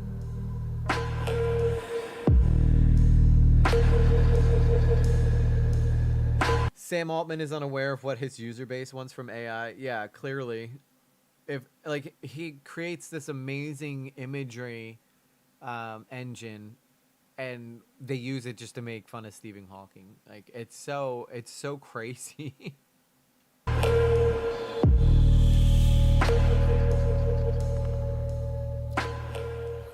Between the end of World War I and the first shots of World War II, navies around the world were tirelessly developing and testing submarine technology. To that point, fighting a war under the sea was done by primitive means, but the early 1920s marked the early submarines were terrifying. A significant leap forward in submarine capabilities. Countries raced one another to build and deploy more advanced submarines capable of diving deeper, faster, and for longer than ever before. Like other countries, the United States invested heavily in bolstering its navy with top-of-the-line, state-of-the-art subs, and in 1938, it launched its class of Sargo ships, which were equipped with a new lead-acid battery that was resistant to battle damage. One of these was known as the USS Squalus, which was one of the first in its class and was capable of reaching depths of up to 250 feet, surface speeds of up to 20 knots, and distances of 11,000 miles on a single tank of fuel. That's pretty fast and pretty effective. It goes 250 feet is pretty deep, 20 knots is pretty fast, and 11,000 miles, I mean, you can travel all over the place. Even by the growing standards of submarine technology, the Squalus and its sister ship, the USS Sculpin, were advanced beyond their years. I think they have nuclear power submarines now that can just literally stay down forever if they wanted to. The only thing they would run out of food before they'd run out of power and get fuel. They had been designed in the lead up to World War II for the task of cutting off Japanese trade and could escape enemy planes by fully submerging in less than a minute while operating at full speed, which was something that no other sub could do. Once the Squalus was completed, the Navy began a battery of test dives to ensure that its design was safe and You could look too, like the original submarines look like ships. They look more like ships than the submarines that you see today that look like just like a tube, like a torpedo tube. ChatGPT, he pushed out version 5 and took away the personality. He almost lost all of his users. He seemed totally unaware. Yeah, I think that AI would be better as a companion, someone that you could talk to, or like almost like you could use it as someone who you could bounce ideas off of, not, you know, whatever the hell they're doing with Stephen Hawking. That's just the internet being internet. I don't like being on an airplane. Anything that I can't get out of when I want. Yeah, I feel you on that one. its parts were capable of withstanding all that was expected of it. And this testing process was something that countries took incredibly seriously because a total of 825 men from 18 subs across multiple countries have been killed in sub accidents between 1921 and 1938. That's a lot of people. Submarining, as a result, had earned the moniker the coffin service by the media and public. But the Sargo class of ships aimed to undo that reputation. And thankfully, by then, in its test runs, the Squalus was performing its functions and purpose to near perfection. On the morning of May 20th, 1931. I don't think you guys realize just how primitive like technology was and what they, you know, just how hard it would be to create a sub back then. When you think about the cars that existed during that time, they were just getting past, they were still like on them wheels that look like wagon wheels. But they somehow managed to figure out a way to create oxygen tanks and subs and make them submersible and shoot torpedoes. It's nuts, dude. 3rd, 1939, the Squalus left the mouth of the Piscataqua River for another test dive with a crew that included 53 officers and sailors. Also along for the ride were 2 civilian Navy engineers and a representative from General Motors who had designed the batteries. Then, under the command of Rear Admiral Oliver F. Naquin, the sub was put on a course toward the coast of New Hampshire, just a few miles from the Isle of Shoals. And this was before World War II. The test for the day would include underwater maneuvers and several dives and resurfaces, and it would be as routine a test as the ship had faced. Around 9 a.m., the horn sounded throughout the sub, indicating a pending dive command from the captain. At this point, the sub was on the surface and traveling at 16 knots, and the admiral stood behind a large board in the control room filled with lights that would illuminate red or green depending on the status of different parts and pieces of the ship. The dive process relied heavily on the engine room crewmen, and at the sound of the horn, they would need to cut the diesel-powered engines quickly and then close the air vents before the ship submerged. Right before he gave the official dive order, the admiral ensured the entire panel was lit up green, and then when everything appeared as it should, he gave the final order, and the Squalus dipped beneath the surface. One of the videos that you played that freaked me out more than any was the one guy that got trapped in that underground tunnel. Yeah, the one with, I made a video about that, actually. I think I call it the worst death ever, where I really go into literally depth about it. That was John. Why can I not remember his name all of a sudden? Nutty Putty Cave. But that story haunts me to this day because I can't imagine a worse death than the Nutty Putty Cave accident. When it did, though, a fluttering of air pressure occurred in his... Nobody watched my video I made about that guy either, by the way, and I thought I did a pretty good job of breaking down exactly what happened. ...ears just before the intercom blared with a sailor shouting to take the ship... I think I even added parts to the story that most people didn't know, like that there's footage. I found footage of guys that were down there that actually took the different pathway that literally show the entranceway that John took to his death. So I thought it was a good video, but I don't even think it broke like 500 views. ...ship back up to the surface. Despite what the board indicated, one of the vents was still wide open and seawater was rushing into the engine rooms. Admiral Oliver just stared in disbelief. What was being reported by his crew was impossible based on what he was looking at. But either way, he then immediately ordered that the ballast tanks be blown to get the Squalus to the surface as quickly as possible. Horrifyingly though, the sub took on water faster than it could surface, and after an initial rise, the Squalus slowed to a stop. Meanwhile, in the engine room, the crew was fighting a torrent of water, just trying to survive as the ship tilted downward at a 45-degree angle and then began a rapid descent to the sea floor. Dude, this would be an absolute nightmare. Being in this sub as water is just pouring in, and no matter what you do, nothing is stopping that thing from going upward. It was then that Oliver was faced with a decision no officer ever wants to make. He knew that the survival of anyone on the ship relied on the closure of the watertight doors between the control room and the engine room compartments. Oh no. Doing this, however, would trap those who were still inside while they flooded completely. But at the same time, not locking off the compartments would ensure that everyone on board would die. Admiral Oliver was known as a strict, no-nonsense discipline leader, and his tact had a very good reason behind it. In submarines, every single decision and action anyone on board can make can result in disaster. There was just no room for error, and at times like that, unfortunately, there was no room for humanity.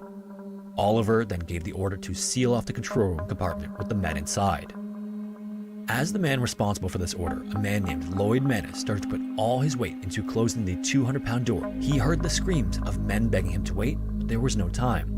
Water was already rushing toward the bulkhead behind them, so the compartment... Dude, what a tough situation to be in. You see guys running at you, but you gotta close the door on them, pretty much securing their death. The door had to be sealed immediately. As he pulled the door closed, several of those battling the water made it through to safety before it slammed shut. He then cranked its wheel and ensured it was watertight, ultimately sealing the fate of those left in the sub's 4 flooded compartments, including Sherman Shirley, who was Lloyd's best friend. Tragically, Sherman's wedding date was supposed to be the following Sunday, and Lloyd was supposed to be his best man. Jeez Louise, dude. Among the others were 17 crewmen who tried to seal themselves in the torpedo room and 9 in the engine room and rear battery rooms. One man even climbed a hatch ladder and tried to push open the door to the ocean outside, but the sea pressure was too strong on the door to push it. The Squalus then continued to fall toward the bottom as the batteries in the flood compartments were fried by the water. And as if the uncontrolled descent wasn't terrifying enough, the lights flickered before going out completely, plunging the crew into complete darkness. This then led to a new problem. The chief electrician, Lawrence Gaynor, then grabbed a flashlight and climbed into the crawl space where the batteries were stored. Since the batteries lined the entire length of the ship's keel, many of them were already submerged, but the ones that weren't were wet and at risk of catching on fire. Lawrence also noticed that they were losing voltage fast, causing them to smolder, and if the heat reached the battery cell, there would be an explosion that would crack the hull wide open. Even by the time he reached the batteries, they were already smoking and well on their way to heating past the point of no return. He then flipped one of the disconnect switches, and the flash of light completely blinded him. So next, without his sight, he felt around the other remaining battery and managed to find the second switch to stop it from exploding, narrowly averting a much more serious incident. Back in the control room, they had no idea how far they were going to... Like, imagine fighting for your life to make sure that you... But even if you manage to stop the water from coming in, you don't know if anybody's even going to come and save you. fall, and the sub was... This was like 1939, dude. Like, they didn't have the technology to, like, lift something like this off the floor. ...only rated for a maximum depth of 250 feet or 76 meters. If the ocean floor was much further than that, there was a possibility the sub would implode before touching down. All they could do was wait in the silence and darkness as the sub groaned its way deeper and deeper into the ocean. Then, fortunately, and with a heavy thud, the Squalus impacted the bottom of the Atlantic at a depth of 240 feet or 73 meters. When it did, it came to a rest, sticking straight up, completely perpendicular to the surface. The 33 survivors were then trapped in the air pocket they had created by sealing off the rest of the sub. However, despite what should have been chaos, they didn't even need a moment to take in the reality of their situation. Their training kicked in, and being trapped at the bottom of the ocean was a scenario they simulated often, so each of them knew their roles and began to execute. The first task was for the sub to signal its location by releasing a buoy that was attached to a cable. The buoy would not only help rescuers spot them, but it would also provide communication between the sub and the surface through the cable. Additionally, the Squalus was able to shoot off flares and smoke bombs to grab the attention I wonder how long they were down there for. of anyone on the Or if they even get saved at all. surface. As they went through these procedures, the men couldn't help but wonder if anyone in the other compartments ended up surviving. So one of them grabbed a hammer and began tapping on the air lines that ran to the back of the hull. If anyone was alive, they'd respond by doing the same. So after several hammer taps from the control room, they held their breath so they could hear even the faintest tap in return, but there was no reply. It was a reality they didn't want to face, but it was... Oh, the rest of the guys got flooded out. So they were dead. That sucks, dude. Because people did try to lock themselves in, but I guess the water was just coming in too hard. It was confirmed that nearly half of them had died. Back in the control room, Oliver then ordered some of the men to grab the emergency supplies, which included food, flashlights, oxygen stores, carbon dioxide absorbent, blankets, and coats. He knew they'd probably been for a wait and without power, so it was about to get very cold very quickly. With that being handled, Oliver turned his attention to the next threat to survival, which was their air supply. Taking into consideration the number of survivors, he estimated there was probably 48 hours worth of air before everyone died of suffocation. Oh, that seemed now you got a timeline too.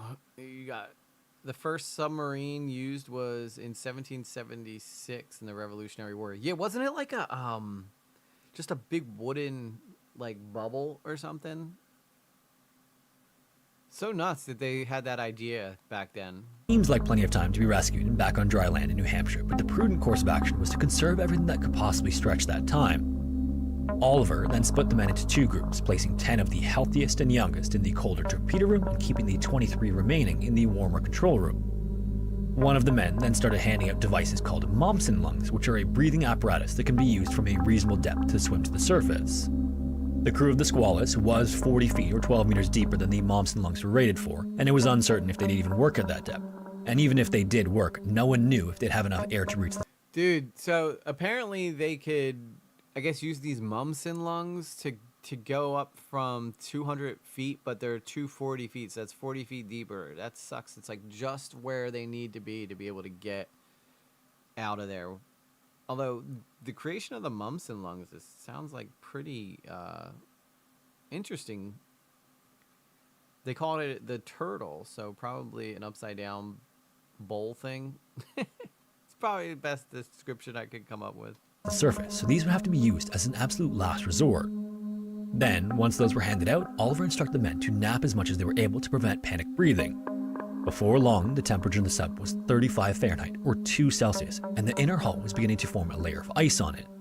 Some of the men were able to fall asleep, but others weren't, and to stay calm, some of them took to whistling a tune. I could not. They would just fall have to wait asleep in until that rescue situation. arrived or the air ran out, whichever came first.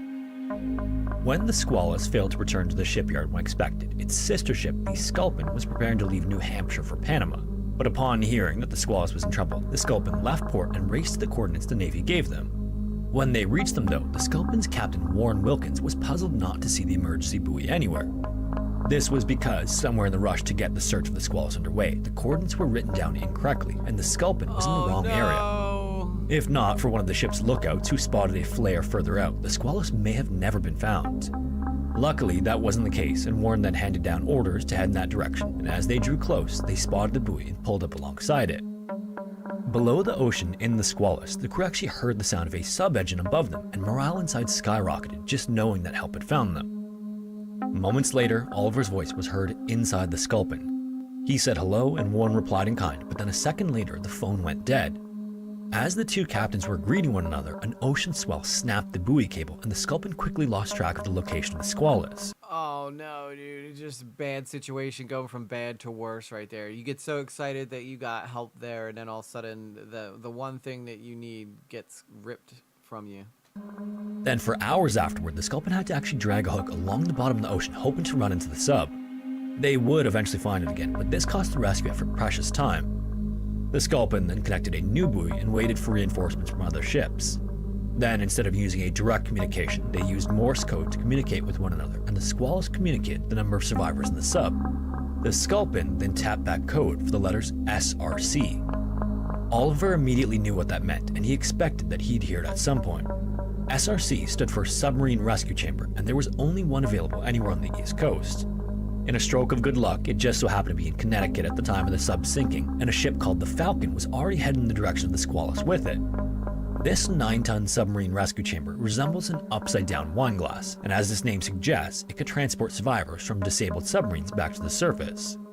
Inside, the chamber is controlled by 2 crewmen who guide it down and connect its bottom to one of the submarine hatches using a watertight rubber gasket. And from there, the hatch doors for both ships are opened, and survivors simply climb the ladder into the chamber, which takes them to the surface. At the time, however, this wasn't a tried-and-true method of rescuing crewmen from subs. The SRC had only ever been used in testing, so this would be the very first true test of its function. Around 4:30 the next morning, the Falcon arrived over the Squallows, and not a moment too soon. As survivors in the sub were approaching the 24-hour mark, Oliver began rationing oxygen. Periodically, he'd order the release of stored emergency oxygen and let it run for a few moments before shutting it back down. By doing this, he hoped to stretch the supply as far as it could, but the impact on the survivors was also obvious. Yeah, they would probably start getting delirious if you can't breathe. The Falcon prepared to launch the SRC, the 33 survivors were suffering from headaches and nausea, which are some of the earliest signs of hypercapnia or carbon dioxide poisoning. If this went on long enough, it could end up being fatal. Eventually, a hypercapnia sufferer will simply drift into unconsciousness and not wake up again. Unfortunately, putting himself and his men on the brink of hypercapnia was what Oliver knew was going to keep them all alive as long as possible. By then as well, the other major concern in the sub was hypothermia. Since some of the men had escaped the flooding compartments before they were sealed, they remained soaked through and in temperatures close to freezing. On the surface, the Falcon lowered the SRC into the water and the capsule began its descent along with a support diver. Part of the procedure for safely securing the SRC to a sub was attaching a cable from the rescue chamber to the hatch door, and as simple as it may sound, it was one of the more dangerous jobs for divers. Yeah, I'd imagine 200 feet back in 1939. It's just mind-blowing to me how brave these guys were. In the 1930s, the Navy Experimental Dive Unit had just begun testing different mixes of helium and oxygen that divers could breathe beyond 100 feet or 33 meters. These were supposed to lessen the onset of nitrogen narcosis. If you've watched the many cave diving videos on the channel, you're probably all too familiar with this concept, but when this rescue was taking place, much of this was barely in its infancy. For those who aren't familiar, as a diver descends while breathing regular air, the increasing water pressure causes nitrogen to become narcotic. Divers can then become disoriented and euphoric while losing motor skills and problem-solving abilities. That far underwater is obviously the last place you want to experience this, but by breathing a gas with a lower concentration of nitrogen at depths beyond 100 feet, it can prevent or greatly reduce the impact of narcosis on a diver. Unfortunately for the divers assisting in the Squallows rescue, these gas mixes weren't used universally, so the longest they could stay at a depth like 240 feet was just 20 minutes. Either way, the diver then descended ahead of the SRC and began to suffer from narcosis symptoms before he reached the sub. Dude, just one thing after another. But I guess in 1939, you wouldn't know what any of this stuff was. This caused him to collide hard with the Squallows. Despite this, he managed to get his bearings and successfully attach the cable. Behind him, the SRC was on its slow descent, and once it reached the vicinity of the sub, the two men controlling it inside maneuvered the chamber and settled it over the hatch. Once it was sealed tightly, the water was pumped out, and then when it was clear, the men inside the sub began turning the wheel on the hatch door. As it popped open, water poured in for a second, but thankfully that was just some of the residual from the connection point. That'd be scary. Like, as soon as you open that door, water comes pouring in, and you think, oh, that's it, it's over. Then, a second later, they saw the man inside the SRC standing there holding blankets and coffee. These supplies were much needed for the men who were wet and cold, and more importantly, finally, this seems like clear indication that they would be able to leave the bottom of the ocean alive. Once the SRC was attached and communication was established, the men began to plan a way to get everyone to the surface. I took diving classes. You can get confused which way is up. They taught us to watch the bubbles. Yeah, the bubbles that breathe out, they instantly go upward. Yeah. Well, I don't think we've talked about a lot of cave diving stuff, but I'd definitely love to talk about some of the stories around cave diving because there's so many crazy stories. Surface safely. There was only enough room for 8 crewmen at one time, so Oliver split the men into groups based on their condition. The ones who were approaching severe hypothermia would go first, and the ones in the best condition would go last. Once that was clear, the hatch was unsealed and the SRC began returning to the surface. Now, despite being so close to safety, the period between the SRC departing and returning felt excruciatingly long, and the rationing of air didn't make the wait any more bearable. The men would reach a point where their heads were pounding so hard from hypercapnia, they desperately waited for Oliver to switch the oxygen stores back on. In addition, one round trip for the SRC took about 3.5 hours. 1 hour to descend, about an hour to attach and load the chamber, and then another hour and a half to the surface. By then as well, since the survivors had been trapped for more than 24 hours. I wonder why they aren't able to bring down like a more oxygen though in that surviving thing, you know? You would think they'd be able to bring down like a couple oxygen tanks or something to give them longer time to be alive. There was still a chance that the sub could run out of air before everyone was safe. After 3 successful trips, only 10 remained in the final group, one of which was Admiral Oliver. When the time came, he and the others boarded the SRC, and once the hatches were secured, the chamber lifted off the Squallows and began a final trip to the surface. On ascent, however, one of these stabilizing cables jammed, causing the chamber to stop abruptly around the 150-foot mark. Oh no. At the same time, this caused the cable that went from the winch on the Falcon to the top of the chamber to become frayed, and during this, all but 2 of these 7 strands that were the lifelines to the crew had snapped. One of the divers then had to re-enter the water and descend to assess the situation, and it was realized that the stabilizing cable would need to be cut for the chamber to ascend.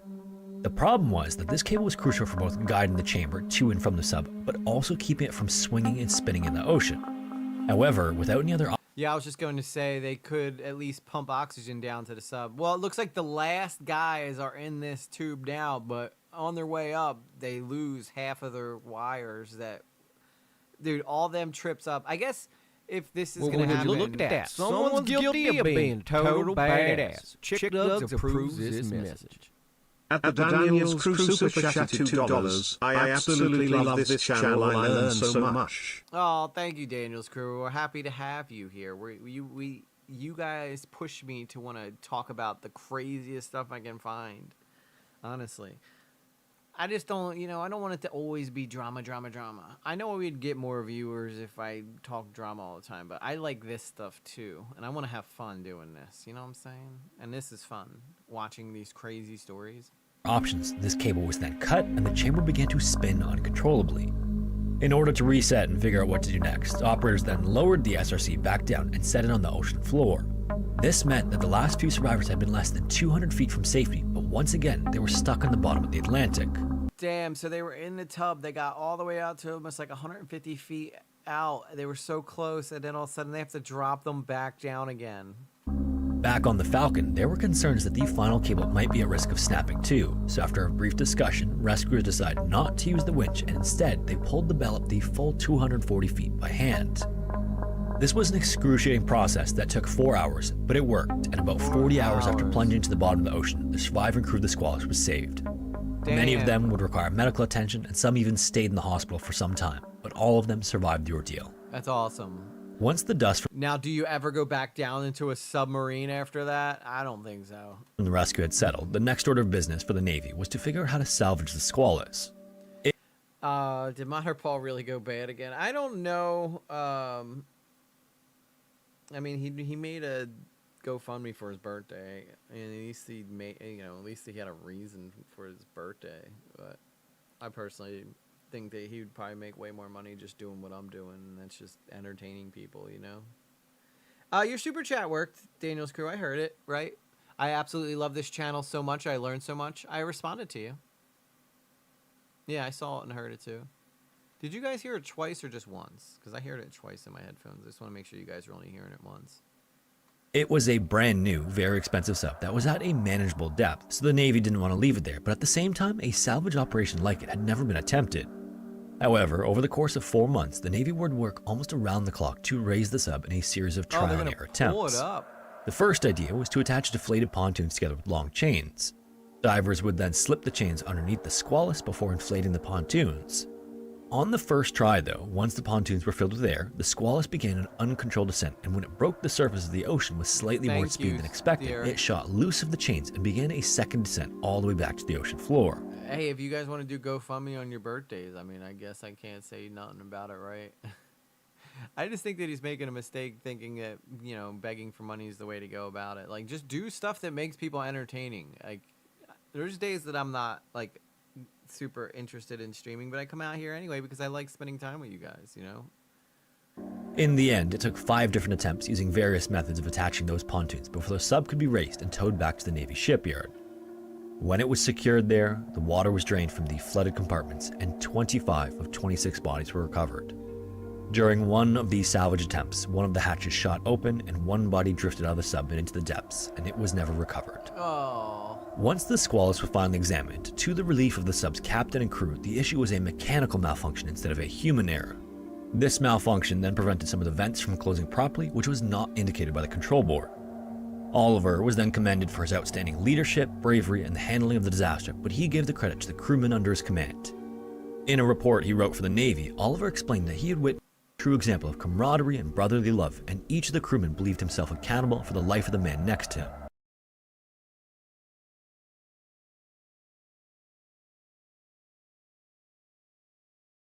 Oliver gave up his coat to one of the hypothermic crewmen. Oliver also devoted space in his report to the selfless... Yeah, it did echo. Yeah, I don't know why that randomly started happening, because I didn't change anything. So I have no clue why the alert echoed. ...act performed by the electrician Lawrence. In the captain's mind, Lawrence's quick thinking in disabling the remaining batteries to prevent the explosion was what truly saved them. And this came at a cost for Lawrence too. When he disabled the first battery, it completed a circuit that sent literal lightning bolts around the hull so bright that he'd live the rest of his life with vision issues. Damn. Once all of the investigations were finished, although the damage to the Squalus was extensive, it would ultimately be salvageable. After its repairs, it was recommissioned as the USS Sailfish, and 3 of the Squall survivors even came back to serve as part of the crew. Among the others, 4 died in action during World War II, and Admiral Oliver never commanded another submarine again. He instead opted to become an engineering officer. That's not even his real birthday? Oh my god. Well, if it's not his real birthday, I don't know what to tell you guys. I mean, I put as much warning out as I can. If people still want to go give him money, I don't know what to do at this point, you know? Can't stop them. You can lead a horse to water, you just can't make it drink. On the USS California, which happened to be a target during Pearl Harbor, but fortunately, he was ashore when the attack began and survived. 2 years later, the Sculpin was sunk by a Japanese destroyer, and the Sailfish returned the favor by sinking that destroyer. It then served admirably during World War II and was eventually decommissioned shortly after. And more than 80 years later, the rescue and recovery of the Squalus and his crew is still one of the Navy's most challenging operations ever.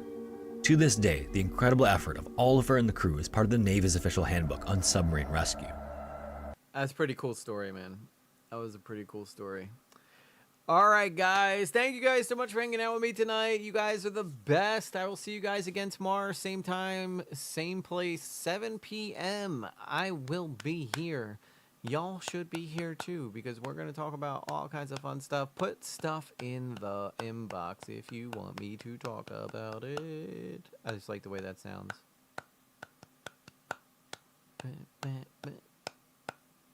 S-A-T-U-R-T-I-A. I am going to retire from being a streamer and just become a clap singer. We will rock you. We will rock you. Buddy, you're a boy, make a big... Okay, that's enough of that. All right, guys, I'll see you guys tomorrow. Enjoy your Tuesday. And if there's anything that comes up, I will... No, it's not, Roger, it's not that I didn't like the AI video. I did like the beginning where he talked about who the guy was behind it and everything. I did like that. So for that alone, it was worth it. It's just that I have some... As a creator who spends like hours and hours and hours editing and creating stuff, just... I don't know. It's just probably me feeling like I don't like... Don't forget to listen to Elbow. I will E-Shift. I will definitely listen to Elbow tomorrow at work. I just don't feel like it. Like the AI is.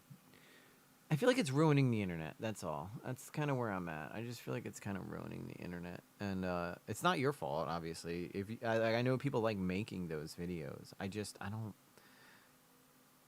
I just want to keep the you in YouTube. You know what I'm saying? Anyway, though, guys. Thanks. Shout out Phallic. Shout out Daniel's crew. Shout out. Crazy Cat Lady of 8 kids. It was nice to see Tina back tonight. All you guys that show up every single day, I know who every one of you guys are, and I appreciate you guys so much. And I hope that you guys have been enjoying the more frequent streams. We'll get back to making more videos as we go, and especially after the monster truck stuff calms down. In the off season, we'll be pumping out a lot of main channel videos. I will be putting up more main channel videos too. So with that said, I love y'all very much, and I will see you guys on the next one. Peace.